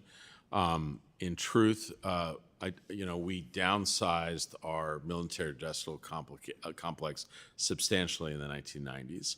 and we've really not taken the steps to diversify. We need more firms, we need more capacity. But in addition, to be honest, Congressman, we need to work more with allies and partners. We need to work towards co-production. We've seen both co-production, co-design arrangements between the United States and Japan, South Korea, and others. I think those are incredibly important. They're difficult to arrange, a lot of the procedural stuff that has already been discussed. Ultimately, we are going to need to step up our defense industrial base across the board. And we're in the midst of that, but it's not a short-term challenge, it's a longer-term challenge. My time's up. I'd like to recognize Gentlelady from North Carolina, Ms. Manning, for 5 minutes. Thank you, Madam Chair. Deputy Secretary Campbell, as you may know, in July, the State Department unveiled the Global Guidelines for Countering Anti-Semitism, a major commitment by more than 40 countries and international organizations to act against rising anti-Semitism around the globe and to implement best practices to protect the Jewish community. Just this week, Congressman Chris Smith and I introduced a bipartisan resolution supporting the global guidelines and calling on more countries to embrace them. I'm hopeful that the chairman and the ranking member will advance this resolution soon. And while I'm glad that Australia has endorsed the guidelines, more countries in the Indo-Pacific should now follow their lead in the fight against anti-Semitism. And sadly, we have learned that the existence of a large Jewish population in a country is not a prerequisite for anti-Semitism. So can we count on you to make sure that the chiefs of mission across the regional bureaus are working to implement these best practices and to adopt the guidelines? Yes. And let me suggest, I know Ambassador Lipstadt recently had a discussion about interfaith tolerance and anti-Semitism in Indonesia, so I would suggest that might be a place to pay attention to. And it would be helpful if you and other senior leaders at the department would raise this issue in your meetings at the UN General Assembly. Thank you. Thank you for that commitment. Moving to a different topic, I understand how important our relationship with India is, and yet last month, thousands of medical workers in India went on strike after the rape and murder of a young medical student. And this is reminiscent of another horrific case, the Delhi gang rape in 2012. How is the State Department monitoring the treatment of women in India, the most populous democracy, and engaging with the government at the highest levels to address this significant and recurring problem of sexual violence toward women? So thank you, Congressman, for your initial views about the importance of combating anti-Semitism. I do just want to underscore we have very fulsome dialogue with our Indian partners on a range of issues, strategic issues, but we do not shy away from raising issues of concerns, whether it's domestic issues of treatment or extraterritorial activities that have raised concerns. I will say I find Indian partners, though, willing to have a dialogue and are attentive to issues that we raise. Continuing focus on this horrific issue would be much appreciated. Last year, the Biden administration released an updated Women, Peace, and Security Strategy and National Action Plan aimed at increasing women's participation in peace and security efforts and protecting women and girls from conflicts, crises, and violence. In the Indo-Pacific, Japan in particular has been a real leader on WPS issues. So can you share more about how the department is working to advance this important agenda in the Indo-Pacific? Yeah. Thank you very much. And so this relates to the question that we heard earlier about, for instance, Papua New Guinea. They have particular challenges there in terms of violence against women. We've seen that in parts of the Pacific. We are deeply engaged in programming and engagement, not just with local communities, but with legal offices about appropriate steps to enact protections more generally. I would simply say that this arena of discussion both on the role of women in society writ large, but also protections, has been very actively engaged across the Indo-Pacific. We see it in Northeast Asia and Southeast Asia. Ironically, many of these countries have made enormous strides in integrating women into power structures that had previously been dominated almost exclusively by men. I appreciate your focus on this issue. I want to turn quickly to Taiwan. We need to resolve the double taxation issue, which is holding back the U.S.-Taiwan economic relationship. The House has already passed legislation to fix this problem. How important is it that the Senate do the same? I think it is extremely important that Taiwan have more clarity on the double taxation issue. I appreciated the legislation that the House has passed. I know that this is something that is under very active consideration in the executive branch. I will tell you my own personal view. It's something that we've got to get on top of and move forward on. Thank you. Thank you. Well, I hope our Senate colleagues will move forward on this, and I encourage the administration to continue to drive this issue forward. Thank My you. time has expired. I yield back. Thank you. I appreciate all your views. Thank you, Ms. Manning. I now recognize the gentlelady from American Samoa, Representative Radiwagan. Aloha, Secretary Campbell. It's good to see you again. Nice to see you as well, ma'am. As you know, I represent American Samoa, located thousands of miles from here in the South Pacific, and quite frankly, it's scary how active the PRC is in the Pacific Islands. They're developing infrastructure in the countries that surround my home district, Independent Samoa, the Cook Islands, and Kiribati. In fact, to get to my home district, we have to fly through Kiribati airspace. The PLA is showing increasing interest in the Pacific Islands in recent years. Do you consider the Pacific Islands as a front line of strategic competition with the PRC? Ma'am, I do think it is, but I will also say my own experience is that that's not the way to express it to Pacific Islanders. I think when you start that way, they have a tendency to tune out. They want to hear about direct issues that affect their daily lives. We talked about it. Climate change, illegal fishing, capacity building, health of the people. And so I think what we've tried to do is to compete in a smart way, Congresswoman, to engage, open more embassies, do more USAID. You know the Pacific. They love the Peace Corps, try to get the Peace Corps to go to more islands. So our strategy really is to step up our game in every element of societal engagement to show that we care about the Pacific. That's the best way to compete. Not only do they love the Peace Corps, but the Coast Guard as well. Those are the two I things they tell the United States all the time. I was afraid I was going to get cut off, so I didn't mention everyone like the Coast Guard. Coast Guard is frankly our secret tool in the Pacific. They are magnificent. They do an incredible job. They are appreciated everywhere they go. How much money is the Pacific Islands receiving from the counter $400 million counter PRC influence fund? The specific amount from that $400 million, Yes. I'd have to, Congressman, I don't have that exact figure. I would generally say that as a basic matter, the Pacific has to fight for every dollar it gets. I find that a challenge. I'd like, if I could encourage, if this committee thinks that we need to do more for the Pacific, you got to direct funds more in that arena. We have to step up our game more. I would like us to have 3 or 4 new embassies in the next 3 or 4 years. I'd like more USAID. I'd like more DFC. I'd like more support for anti-drug. All of those initiatives are important. They don't fall directly in the counter, PRC, even though that's the larger impact. We are going to need more budget support if we're going to compete effectively in the Pacific.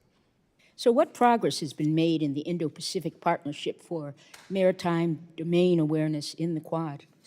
So we've made, and look, I don't want to get ahead of ourselves, Congresswoman, but we have some big announcements on Saturday, which will indicate that we've moved forward substantially on efforts that basically allow for the Pacific and Southeast Asia to track largely untracked to this point illegal fishing fleets that are the scourge of these extraordinarily important fishing areas.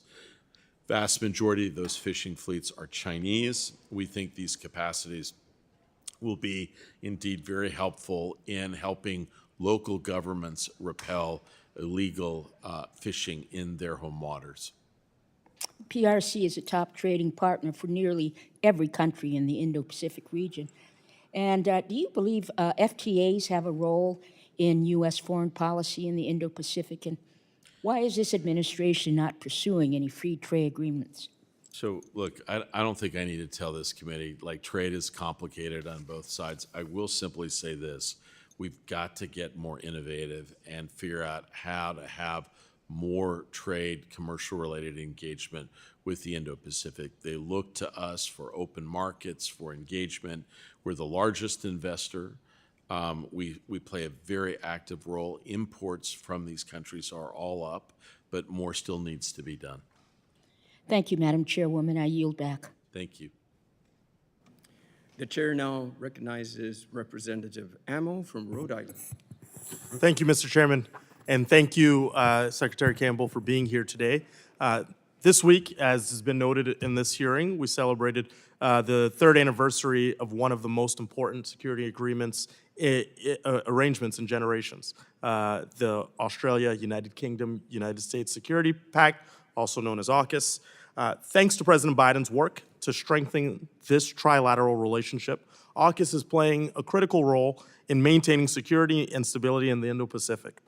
The domestic benefits are worth noting too. In my home state of Rhode Island, we are proud of our role in AUKUS defense production, ensuring mutual security and boosting our local economy through small businesses that provide good-paying jobs. We need a smooth and orderly process to transfer defense articles between our nations for AUKUS to effectively deter threats and maintain security.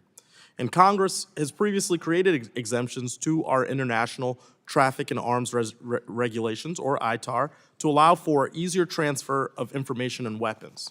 And I know that there are concerns that the ITAR rule proposed by the State Department in August excludes critical technologies that our allies need. Technologies like engineering and capabilities of the Virginia-class submarine, which is produced in Rhode Island and is essential to fulfilling the promise of AUKUS. Mr. Deputy Secretary, how is the State Department working with our Australian and United Kingdom partners to ensure the rules allow AUKUS to be effective while still protecting sensitive technology?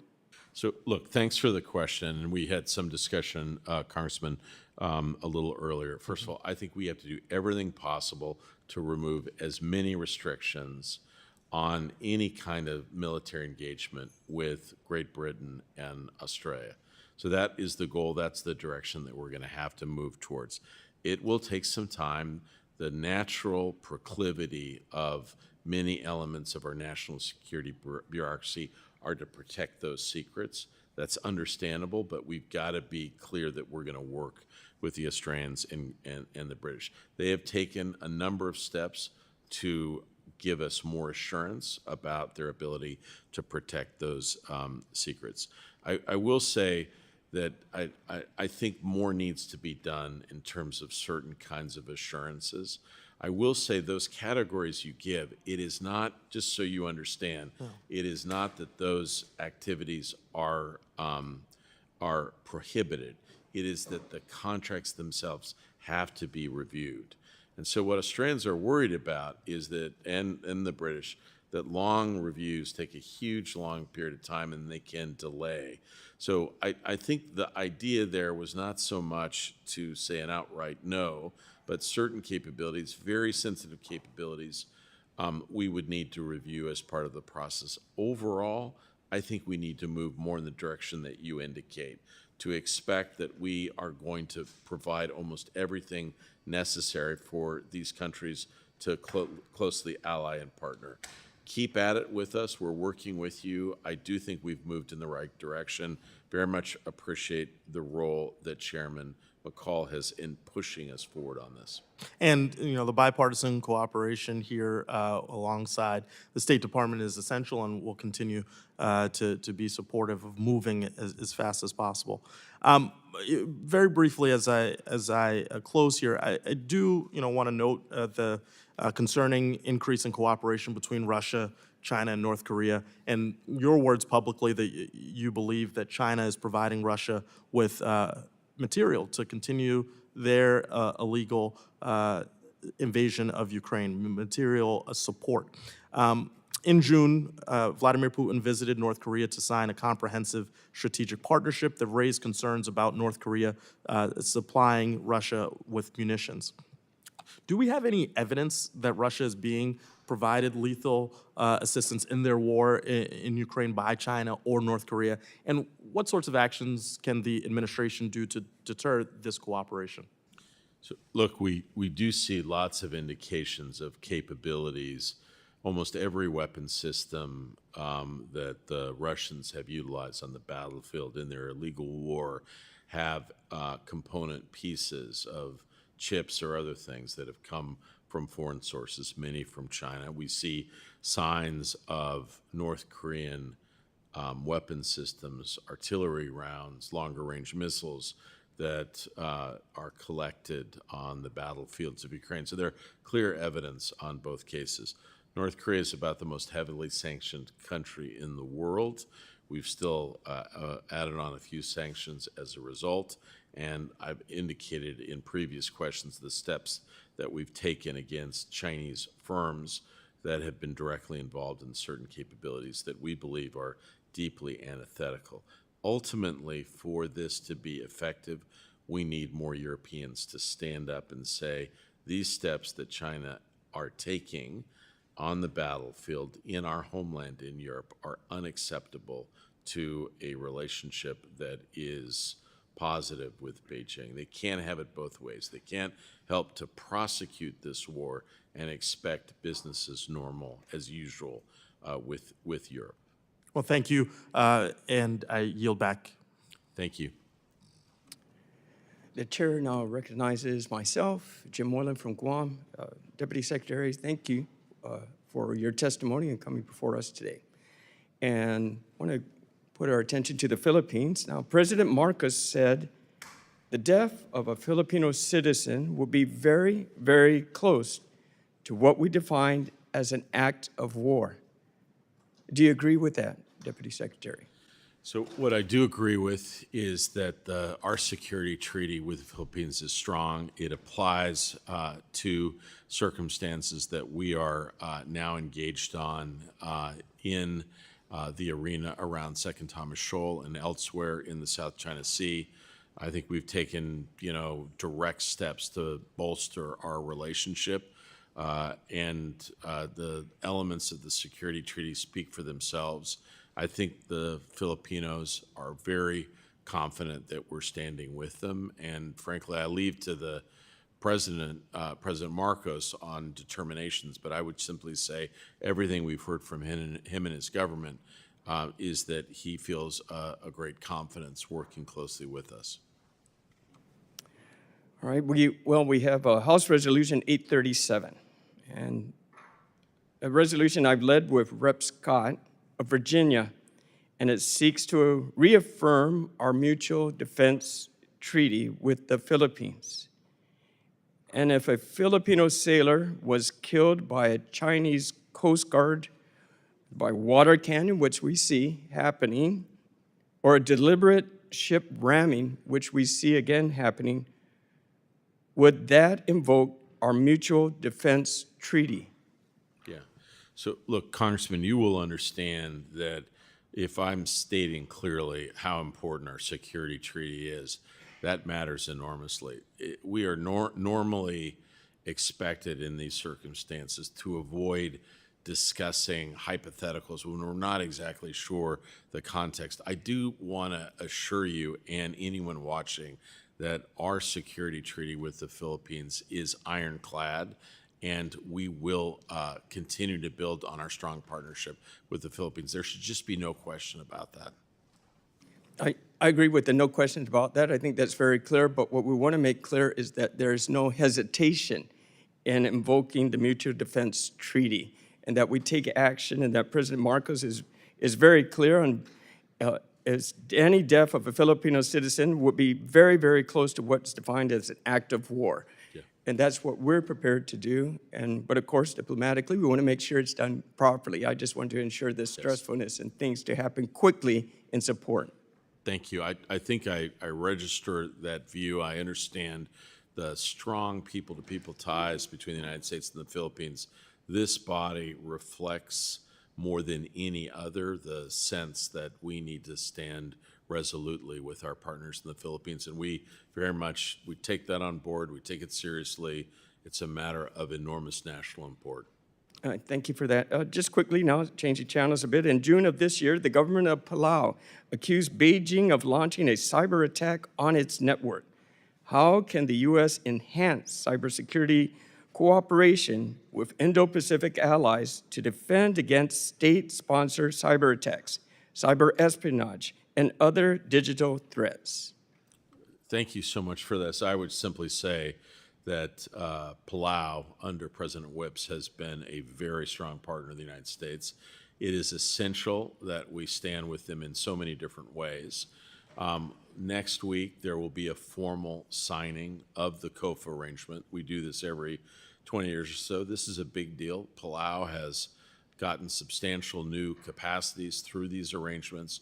We have a major set of work undergoing with Palau on resilience of their capacities, both internet, resisting disinformation campaigns. Almost every area imaginable, we're working closely with Palau, who is, frankly, a tremendous partner of the United States. Thank you for your answers. Thank you. And that concludes my questioning. The chair now recognizes Representative Weil. You're now recognized.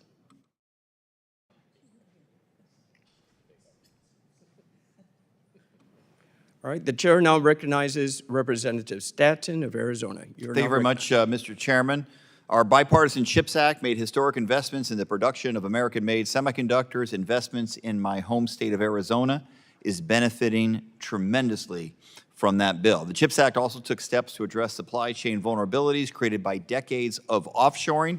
It was a good start, but there is so much more work that this Congress can and must do to diversify our semiconductor supply chain and protect our national security. In this effort, the U.S. Development Finance Corporation is an essential tool. When this committee advanced a reauthorization of the DFC earlier this summer, we made two very important updates, expanding the range of countries where the DFC can invest and including a sense of Congress that the DFC should respond to the current topics of national economic and foreign policy concern, including semiconductor supply chains and critical mineral security.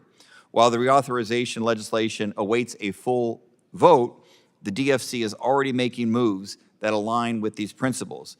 The DFC and the Taiwan International Cooperation and Development Fund recently agreed to expand their partnership in the Indo-Pacific, particularly on projects related to infrastructure, information technology, energy, and more. So Deputy Secretary Campbell, how is the State Department working with the DFC, the Millennium Challenge Corporation, USAID, and other agencies to maximize U.S. development and economic investments in the Indo-Pacific region to offer credible alternatives to China? So first of all, let me just associate myself with everything you've said. Thank you. The DFC is our most important development tool.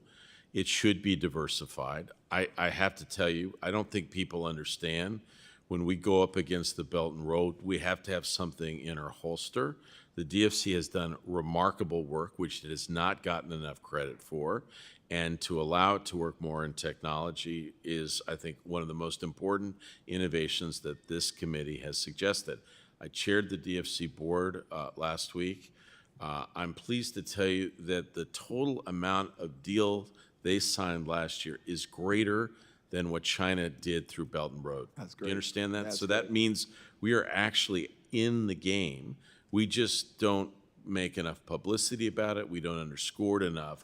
What you guys are seeking to do here is exactly the right thing and allows us to compete directly. We have to be able to compete in more countries and in more arenas like technology. So bless you for doing this, and I support it completely. That's great. If we want to win the long-term competition with China, we need to make sure that the U.S. maintains our edge in critical technologies like semiconductors, and it's imperative that we prevent American innovations from being used to advance the CCP's malign and geopolitical goals. The Biden administration has imposed extensive controls against China in the semiconductor and the advanced computing spheres to protect U.S. national security. In just over 3 years, the Department of Commerce has added more than 1,200 entities to the entity list, 300 of them from China. In this effort, coordination among allies and partners is imperative. While Japan and the Netherlands recently adopted some complementary export controls, most of the actions have been unilateral on the part of the United States. What is the administration doing to ensure that any new export controls placed on China are not done alone, but in concert with critical partners in those sectors?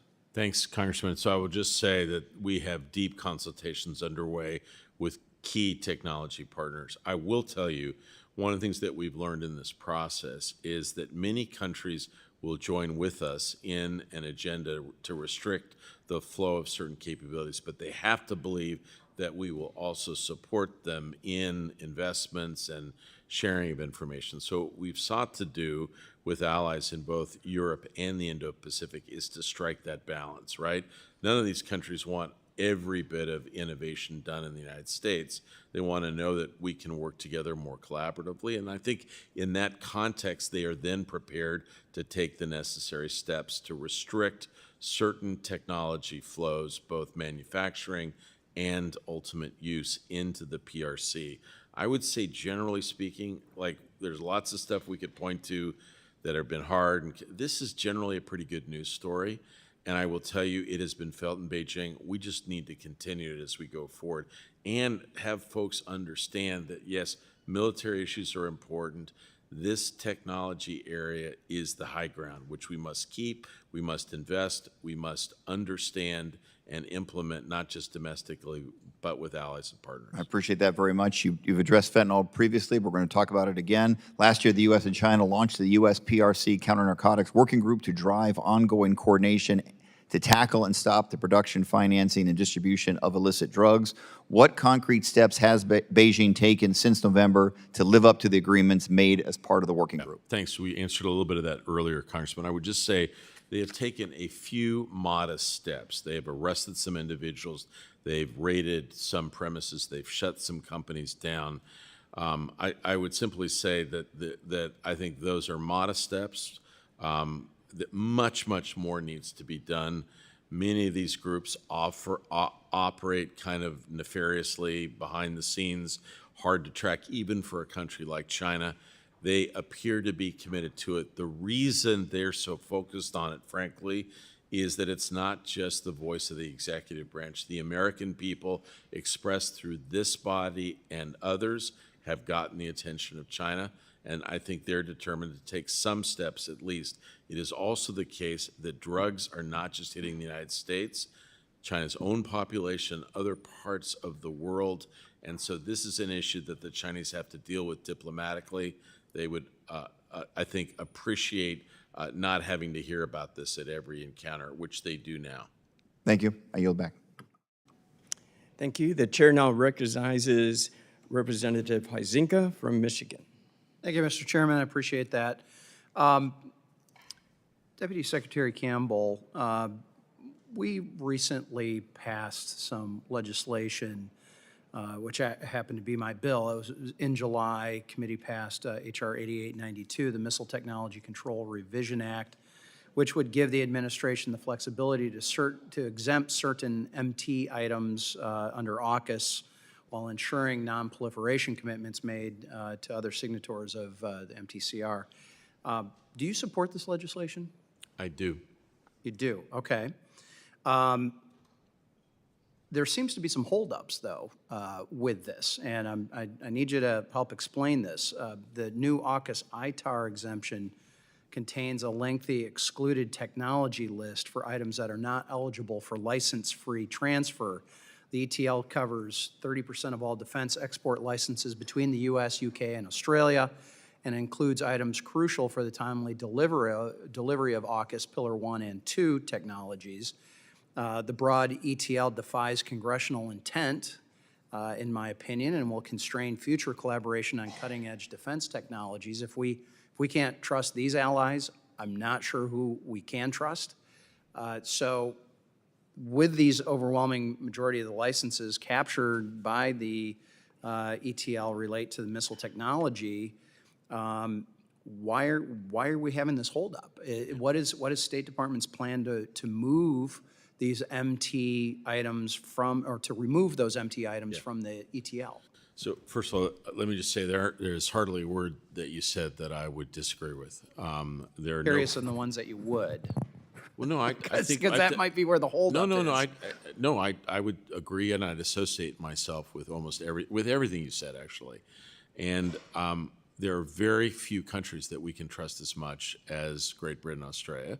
If we're going to give them our most coveted technology, nuclear weapons, nuclear propulsion capability, then we should be able to work with them in these other arenas as well. So why the holdup? So look, first of all, the direction of travel has been more and more things are being released. The particular areas that you mentioned, as I tried to respond here, these are not areas that are absolutely excluded. It means that they have to be reviewed by the U.S. government before they are transferred. Whom specifically? It is a group of a variety of different agencies, including the State Department, DOD, others as well. But this is outside of any CFIUS review. No, I understand that. What I'm simply saying is I do believe that we should move to allow as much sharing of technology as possible. I made that very point clear to the chairman. I do believe we have more work to be done on this. It takes time.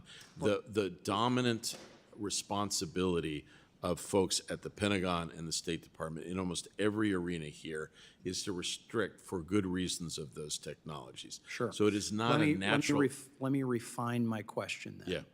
Where do you believe the holdup, hesitation, whatever word you want to use, that is causing the delay? Where is that located? Where is that clog in the pipe? So look, I would simply say that in some parts of our government, there is a philosophical question. Some areas, there would be people that would argue we need to maintain and retain national advantage on certain absolutely key technology. But that's the unique thing about our Constitution.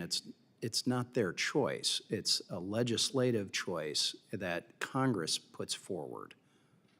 Yeah, I think the point that the chairman made is that he believes that our implementation or the implementation to date of the executive branch has not been consistent with what he wants to see more of. And I made a commitment directly to him, a direction that I believe in, by the way, that we need to do more here, and I'm going to take that back. And you'll make that same commitment that you'll work specifically on this? Absolutely. Okay. But I would also just tell you, just so you know, Congressman, I was there at the creation of this. I believe in it deeply. I think it is the most important step that we could possibly take with allies and partners. Right. And we cannot put obstacles in its path that would curtail its success. So I'm completely with you. My time is running out. I'm going to try to consolidate this in. I'll give you the question, and then I think you'll know where we're headed. My question is how does the administration plan to coordinate with the UK and Australia to remove the items from ETL? So I think that what actually helps enormously are hearings like this. We have a ongoing process with key actors in the Pentagon and the State Department. I believe there is growing alignment. We still have more time to be able to move in this direction. I will just simply tell you, it may seem easy, Congressman, for many of these folks, it is an unnatural act, right? So they've been husbanding. Gentleman's time has expired. All right. Yeah, yield back. Thank you. Thank you. I now recognize. Oh, sorry. Representative Campbell Dove from California for 5 minutes. Thank you, Mr. Chair, and thank you, Secretary Campbell, for being here today. You are here. This just happened yesterday, so I have to ask. Yesterday's operation against the Hezbollah pagers involved a Taiwanese product. So based on your intel, did Taiwan have any involvement in or knowledge of this operation? So first of all, this is, as you said, just happened. I can say just a couple of things quickly. Secretary Blinken in the Middle East this morning indicated that we had no foreknowledge of this and were not involved in this in any way. I have seen statements from the Taiwan manufacturer that they had no role in this. I think there are probably more, revelations to come. I'm just providing you the information that I have to date. Thank you. I just wanted to get that on the record. So a top priority for the Pacific Island nations, which should be a priority for us given our relationship with them, is adapting to the adverse effects of a climate crisis that affects national security and also people's livelihoods.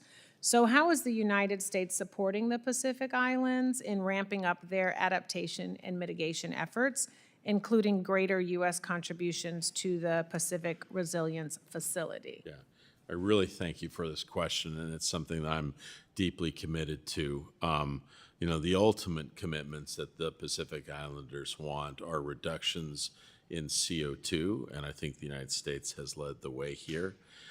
A number of programs are underway, and you'd think that these are mostly about hardening facilities, but in fact, the strategies are multifaceted.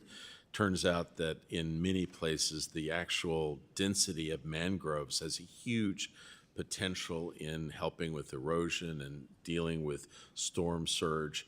We've worked with clean water technologies as more and more of the aquifers have become, more contaminated with salinated water. We've worked on a variety of innovative efforts at construction of critical facilities. We have provided new means of internet connectivity with many of these islands. As you probably know, Congresswoman, and if they're hit, they sometimes are without internet capacity for months, leaving them cut off. So the multifaceted strands that we're trying to take would yield in greater resiliencies for all of these islands. I do want to just say, though, I think the fact of the matter is the increase in storm intensities, the rising seawater levels, particularly for coral islands, coral atoll islands, is just an enormous challenge. And we just have to recognize that. And the only way forward is to work more constructively with allies and partners. That's exactly what we're trying to do. Thank you. We also have to recognize that climate change is real. So away from the headlines, North Korea has ramped up its nuclear provocations, including releasing images of a uranium enrichment facility and testing ballistic missiles twice in the past week. How does greater DPRK cooperation with Russia impact North Korea's calculations regarding its ability to escalate tensions? Another great question. Frankly, we worry about that partnership between the DPRK and Russia. It may embolden them to take more provocative steps. All I can tell you that the best answer to that is deeper trilateral engagement between the United States, Japan, and South Korea. We have undertaken that. Also, we've undertaken steps to make clear that our extended deterrence is strong, it's durable, and evolving to make clear that we will not accept any kind of threat to the ROK and the people living on the peninsula. So I think the steps of deterrence, of forward deployment, of engagement, working with allies and partners, that message of determination is unmistakable in Pyongyang. Great, thank you. And I just want to say I applaud the Biden administration for knowing that climate change is real. In my last few seconds, we've talked about development being key. We've talked about defense being key. diplomacy is also really important, and would like to know in the remaining seconds how we're competing against China in the soft power arena of diplomacy and educational exchange. Yeah. So first of all, educational exchange is critical. Every program, at least I'm involved with, I want a people-to-people element to it. We've got to connect our peoples. The Quad Fellowship, we're going to do more about that this weekend. Thrilled that we're being able to bring more Pacific Islanders to universities in the United States. So I can't agree with you more. And then on the diplomatic front, got to show up. And by the way, if I can just say, that's not just us, that's you guys as well. I'd love to see a delegation of this committee go to the Pacific Islands. It will matter to them more than you realize. Thank you, and I yield back, Mr. Chair. With that, we recognize Mr. Baird from Indiana for 5 minutes. Thank you, Mr. Chairman, and Mr. Deputy Secretary, thank you for being here. My question deals with the, the PRC is such a formidable trading partner in nearly every country in the Indo-Pacific.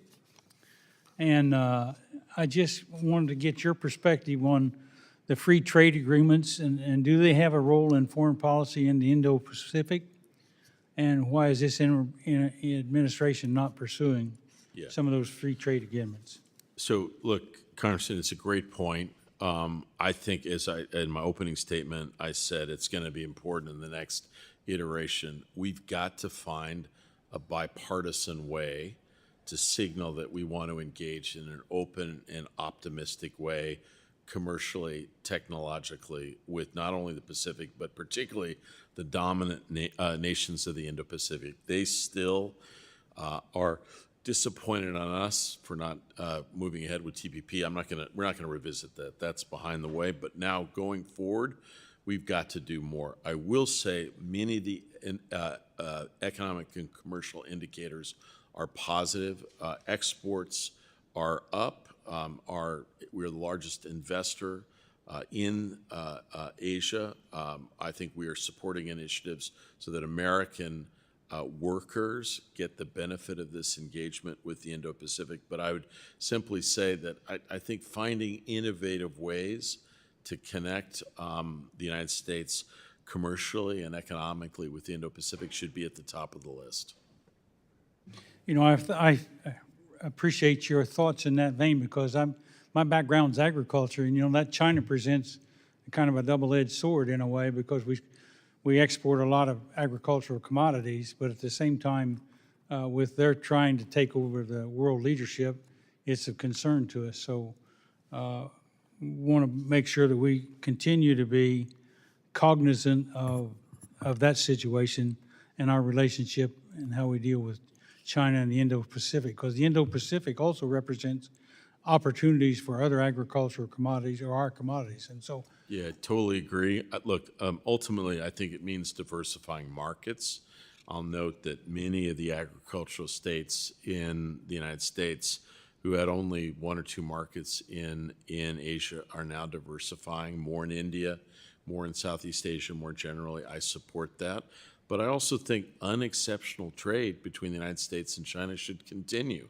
I think it's in the best interest to have trade links that do not compromise our national security. I think that's stabilizing. And so I support your farmers in your district, sir, being able to sell their stuff to China. It just makes sense. I appreciate that. I've said many times, and of course, my biases are probably showing through, but our farmers and ranchers have the ability to produce tremendous quality products.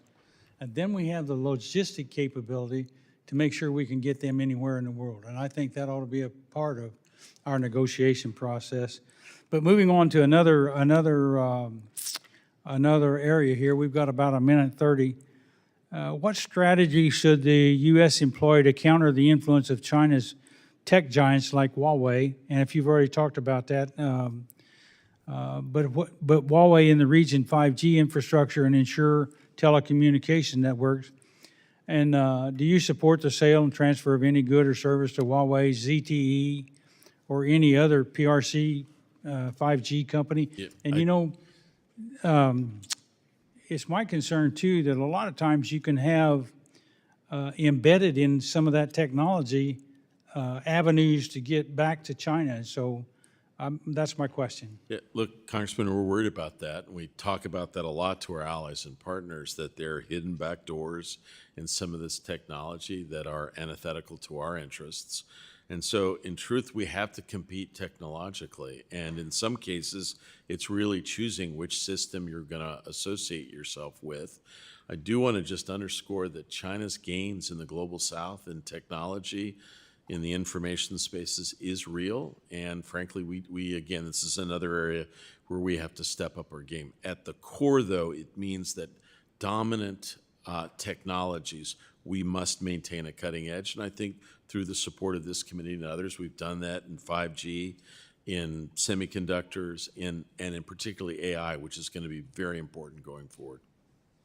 So thank you. And I just have to add to your database, Purdue University has just started a program to train undergraduates and graduate students in the manufacture of chips.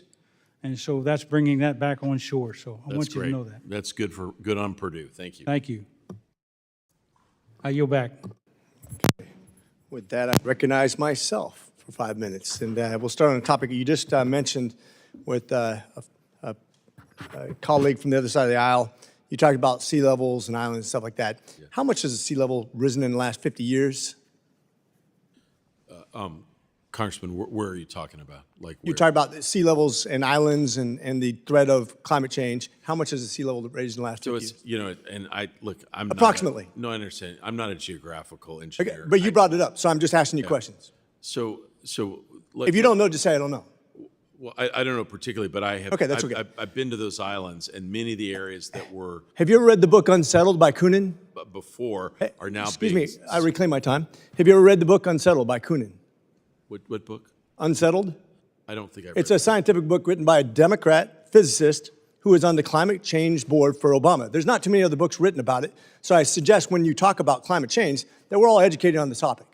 I get tired of people saying we need to recognize, of course we recognize there's climate change. The question is, what is the science behind that? And I want to address it specifically because I'm tired of people using it as a weapon to justify bad spending. I want to have scientific explanations. I want to have a real conversation, not a religion, but a scientific conversation. Has the carbon dioxide level ever been higher in Earth than it is right now? I'm saying. Has the carbon dioxide level ever been higher in the Earth's atmosphere than it is now? I'm sure there are periods. It has. Okay. Has the sea level ever been higher than it is right now? Yes. Of course it has. Way higher. Have we had climate change in the past? Of course we have. Is it on a 100,000 or a 40,000 year cycle? Of course it is. Rapid heating with slow cooling. Are we accelerating the process? Probably. Do you know how much if we cut all of our carbon emissions in America from all of our vehicles, all of our ships, all of our planes, all of our trains, tomorrow, how much would it change the sea levels in the next 50 years, 100 years? Do you have any idea? Of course you don't. It's unsettled because it would make up the difference of 0.000167% of the atmosphere. It's negligible. Let's have a real scientific conversation to begin with. That's what I just want to have. I just want to have a scientific conversation instead of this idea that we, the United States, are the evil empire that's polluting this earth and making the climate change, when there's other planets in this solar system that are having exactly the same heating, and they don't have humans. Let's have a scientific conversation. That's a Senate paper, by the way, based on a scientific science, and it's not me making up stuff. It's bipartisan. Let's have a scientific conversation, please. With that said, Tegan Gambarian, are you familiar with him? The hostage in Nigeria. I'm going to call him a hostage because yes. He was arrested after being lured there based on basically representing an organization, Binance. He's a guy who used to work for the IRS, has prosecuted a case, a super honest guy, a constituent of mine. He's being treated totally unfairly. He hasn't been given the rights that they guarantee him by their own constitution, by their own laws. He has problems getting access to a lawyer, problem access to his health care. My question is this. Based on the establishment of the Levinson Act, he meets at least 7 of 11 points to determine wrongful detainment. Why is the State Department leadership not elevating Tigran's case to the Office of the Special Presidency Envoy for Hostage Affairs? Now, I've asked this several times to several people. Nobody can give me an answer when he meets the criteria. So let me say it's a subject of real concern. I personally, on my trip to Nigeria, raised it with the leadership, and we very much want to get it resolved. And I think it is a subject of real concern, so I agree with you. As you know, their government has concerns about Binance, so do we. But why isn't this getting elevated? He meets the criteria. Well, it's been elevated in attention in the U.S. government, and I think we've tried to address it. We're going to continue until we get a resolution. Everybody gives me the same answer. In other words, they don't know because he meets the criteria, but it has not been elevated to the Office of the Special Presidency Envoy for Hostage Affairs, which would help him. I want to help him. You want to help him. Everybody says they're concerned, but nobody wants to do what they can do to help him, which is that next step. I think we should be pressing for it. That's what I'm doing right now with you, in front of everybody, just so we know. Last point, and I only have a few seconds to do this, but basically, Secretary Blinken and yourself reported that China's massive trade in dual-use technologies has made machine tools and semiconductors that reconstitutes Russia's defense capabilities. Given this, many of these technologies are subject to U.S. export laws if destined for Russia or Belarus. Why has the administration not imposed significant consequences like sanctions on Chinese banks and firms that are doing exactly that? And by the way, if the president lacks insufficient authority, I'd urge you to take a look at my bill, H.R. 8361, the Economic Espionage Prevention Act, which the House passed last week, and work with me to get it signed into law so he has the teeth to take care of this very important strategic issue. Look, I share your concerns about what we're seeing between China and Russia. I talked to extensively, Congressman, earlier about the worries about their support for the defense industrial base. We have targeted a large number of their firms. We've put many of their financial institutions on watch. The reason that I was in Europe last week, for this to be effective, needs to be multifaceted. We've got to have Europeans with us. I think we're beginning to make headway, but I must say I take back what you've just mentioned. I think the indication from this committee is an expectation that we do more. And it's not about concern, it's about action. Let's do it. Let's stop being concerned and let's start getting things done. That's what we're here for. Thank you. With that, I yield. And I recognize my relief, Mr. Isaac from California. Hi, thank you, Mr. Chairman. I'll recognize myself. The good news is I'm the last. The other news is I've got a new subtopic, one that apparently somehow wasn't covered. We appreciate your being here, by the way, and we appreciate the fact that there is sufficient interest both in the White House and now at the State Department on China's actions. And you've been given some tough questions. This one is a little more public, and I want to make sure that it's in for the record. Last week, the Washington Post released an article identifying by name 6 PRC diplomats who literally paid for, assisted, and provided for dissidents to be violently assaulted. The same morning, the Justice Department unsealed charges against Linda Sun, which implicated the China's Consul General in New York. I understand that you don't have the ability to arrest diplomats, but we have the absolute authority and responsibility to expel diplomats. To your knowledge, is the Consul General still in the United States? So my understanding is the Consul General that was in the process of transitioning out of the United States. And I believe that he has left as of last week, but I don't have final. Social media yesterday says that's not true. So again, he has But relieved. here's my question, and it's a question that goes straight to Foggy Bottom. Did you, being the State Department, make him persona non grata and order him out? Or are you waiting for him to happen to leave on his own? We have not taken those steps yet, Congressman, no. So when you have American citizens being beaten, when the Washington Post has to bring out those names, when the Department of Justice, after a prolonged period of time, finally unseals an indictment, All of that is long after you at the State Department knew that he was the coordinator of it, and yet he is still in the country as of yesterday. Do you see why that might frustrate those of us who want to take seriously your ability to take unilateral steps appropriate under international law and appropriate under international tradition? I will say I too was concerned by some of the reporting in the Washington Post about activities that were undertaken against peaceful protesters in San Francisco and elsewhere. My understanding, But you were not surprised. The State Department, Department of Justice knew about it before the Washington Post got it leaked. no, I would say actually elements of that story I don't think were widely known, Congressman, and I think it is fair to say that there are several of these elements that have come to light that are under review now. During the last days of the previous administration, Iran was exporting about 160 to 180,000 barrels a day. They are now approaching 2 million barrels a day. Russia has been sanctioned, but similarly has increased their exports back to a full amount of their production. In other words, nothing is being held back. These are, again, areas in which China is, along with India, are purchasers. And the question I have for you is, what are you doing and what should we help you do to effect those sanctions? Because today those sanctions are moot. The idea that there's sanctions on China, on Russia, or on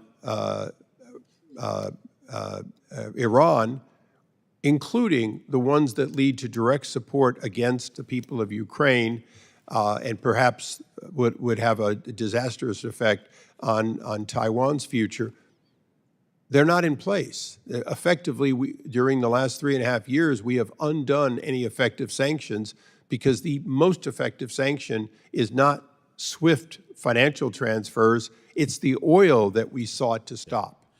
Look, Congressman, I will say that there have been very substantial sanctions, further sanctions taken against Iran. I think we both know that. I take very seriously your point. But is Iran a nation? Is Russia a nation? Or like the late John McCain said, they're gas stations impersonating nations. I know, John had a way. These are countries that are completely dependent on the export of minerals, particularly oil and natural gas. That is the only sanction that actually works against the ability for Russia or Iran to buy what they need. Yeah, I think I understand this clearly. It's been discussed extensively. I promise I will take this back more directly. I will say, I don't think there are any questions that we view Iran as acting in almost every arena in ways that are antithetical to our interests, and we contest them in many ways, in many vehicles. Energy policy, I think you probably know there are lots of complexities associated with that, global markets, worries about what impacts it has in the United States. However, I do actually believe that the points, Congressman, that you raise are legitimate and require further exploration. Yes. Well, in closing, although it's kind of nice to be last, they're going to be very patient if you will be. If the goal is to get the CCP to be a responsible stakeholder, the questions I brought up, for which the answers seem to be so far lacking, aren't we failing to hold the CCP accountable if we allow them to get the oil and natural gas they want and need? As a matter of fact, over 50 million barrels of excess oil went into their strategic petroleum reserves in the last 2 quarters. So they were able to buy what they needed, plus more than they needed, and they finally cut back now that they've filled those reserves. And we've seen the cabal, or the coalition of Russia, Iran, North Korea, and China effectively thwart our NATO allies' ability to maintain and to end the Ukraine conflict. So I'm going to close by saying, if we cannot reverse those trends, is it fair to say that we have not moved forward to actually make the CCP have any reason to be a responsible actor? So, look, I don't want to close on a negative note, Congressman. I really appreciated this. I would simply say... But you can close on a positive note that you've been an amazingly candid and honest testimony, and I appreciate that. I would say my own counsel would be that I think what we are actually seeking to do is to build capacity and partnership to sustain the operating system among a number of states that are like-minded. I do not believe we've been very successful in any endeavor in trying to ultimately shape the direction, the thinking, the national identity of a country as complex as China. So I think we have to be careful in what we think we're doing. I'm primarily focused now on working on this combined group of countries that believe that what we've built can and should be sustained.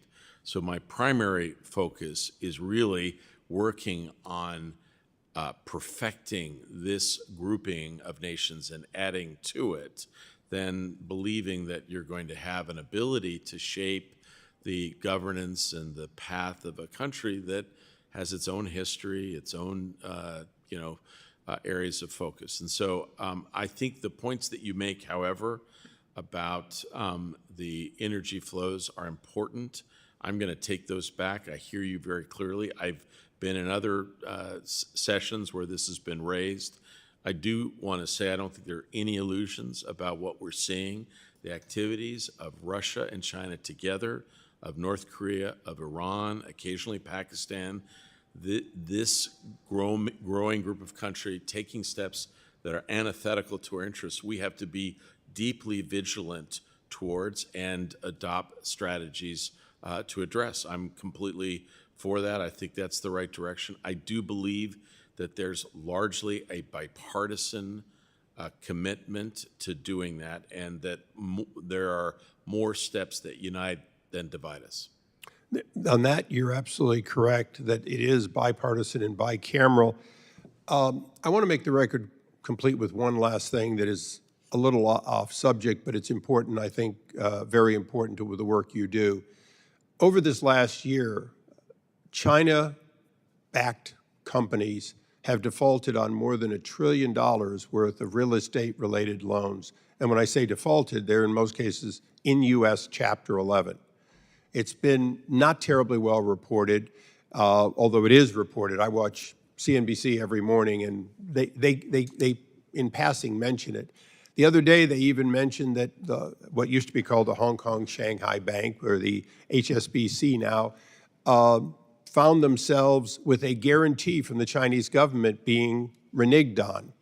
So they now are in a situation where they're on the hook and they're having to make write-downs. Would you say, and I think we've got one more person to be recognized now, would you say that in fact the fragileness of the Chinese economy has not yet been fully understood by people here on the dais or people around the world, and that could be one of your leverages to changing the CCP's direction? Congressman, it's a great point, and you are right to highlight the challenges that they've had in real estate and property more generally in the larger cities. They are facing issues with respect to aging population. Their financial system is showing some areas of strain. I would simply say my own counsel is that China's a very big country. It's difficult to say whether it's surging ahead or showing signs of weakness or both. I'm kind of in the both camp. I think we are at risk of veering between one of two extremes. Either they're 10 feet tall or they're collapsing before our eyes. I think the reality is that China is going to be formidable. It has the capacity to continue on. I think U.S. national strategy has to take that fully into account, neither exaggerating or diminishing the challenges that they present. Secretary, you've been very kind, and I would agree with you on that point, that large trees, when they fall, very large trees, take down a lot of other trees with them, and we have to be aware of that with the Chinese economy. And with that, I recognize Congresswoman Titleist for 5 minutes. Thank you, Congressman Issa. Thank you, Mr. Chairman. I was here earlier and had to run to T&I, but I appreciate you staying one more minute. You know, we've heard a lot about diplomacy, and we can talk about it from now till Christmas, but the point is, if you don't have the funding, you can't do it. And if you look at the House Republicans' recent funding bill that was pretty extreme for state foreign operations and related programs, it cut those budgets 12% beyond last year, 2024 levels. So I would ask you how these budget cuts constrain the State Department's ability to engage in great power competition. You're the expert on this.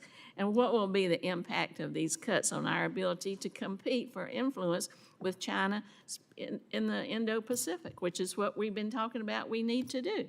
So, look, I appreciate coming up. I actually do think there's a lot of bipartisanship. I feel like folks are good to us, then we get back and our budgets are just destroyed. I think that there is a view somehow that the only thing that matters are our military budgets. Just nothing could be more wrong. That's right. We need more hope in technology. We need more focus on USAID. We need more focus on the State Department. I believe that's money well spent. I'm not in the business of procuring. I do think it puts us at a substantial advantage. I will tell you, we were talking about the Pacific. I landed in one of these island nations. We're driving along. Our embassy is a ramshackle place, the Chinese big tower, lots of stuff that they built. I understand that sometimes we got to get by with our know-how and our capability, but I do think we need to be able to do more as a nation diplomatically, and I hope that one of the things coming out of this upcoming election is a commitment to do so. Well, and it's not just in the Indo-Pacific. We've seen how many embassies that do not have ambassadors approved in Africa, where you also see China having a great deal of influence. And, you know, we've announced some new embassies in some of the Pacific Islands. I think Tonga is one. How are we going to stand these embassies up and have them have any credibility if we don't have the funding to give them the resources that they need? Look, I'm with you on this, and, you know, the effort to try to stand up stuff in the Pacific has the feel of like scouting around the house for loose change. I would like to have more, but I understand that it's challenged, that it involves a lot of challenging issues. I do worry about like our ambassadors having trouble. I think what has been most concerning to me, I can understand why Congress might want to come at like a political person. We have to be prepared for this. We have to be able to step into the arena. The vast majority of people that are being held up now are career professionals. I don't think they really understand it. That's not what they signed up for. And the backlog, we're up in the, you know, many dozens of people waiting years. It's just not the right way to do business. It makes us look weak, and it's harder to make the case that these are areas where there's strong bipartisan support. So I'd love it if we could get through that stuff. There's always people tell you reasons why, but when you travel and when you're out of the country and you're engaging your partners, they ask you questions about stuff like that. It's hard to answer. Absolutely, and you can't go into battle with one hand tied behind your back. I mean, if you want, I've done it many times. If you want to compete, you got to have the resources to compete, and certainly that's what we need to be doing, as we have heard from everybody with China. Well, thank you very much. I yield back. Thank you. I thank the gentlelady, and as someone who sat for 3 years waiting to be confirmed in the Senate, I'm well aware of what that body sometimes does to perfectly good nominations. Of course, Bob Menendez is gone now, so it could be different. And with that, Mr. Secretary, I really appreciate your candor and your honesty and your being as forthcoming as any witness we have. I couldn't answer some of those questions on the environmental situation either, but I do recognize that these are always issues that come up globally, and I appreciate your answering them as best you could. Members will have additional questions, and I would ask, would you be able to, if you receive them within 5 days, to respond to them in writing? Absolutely, I commit to do so. Thank you. I appreciate that a great deal. Pursuant to House rules, then, members will have 5 days to submit those questions and their statements and any other extraneous material subject to the length limitation. And with that, you are relieved, sir. Thank you, Congressman Isaac.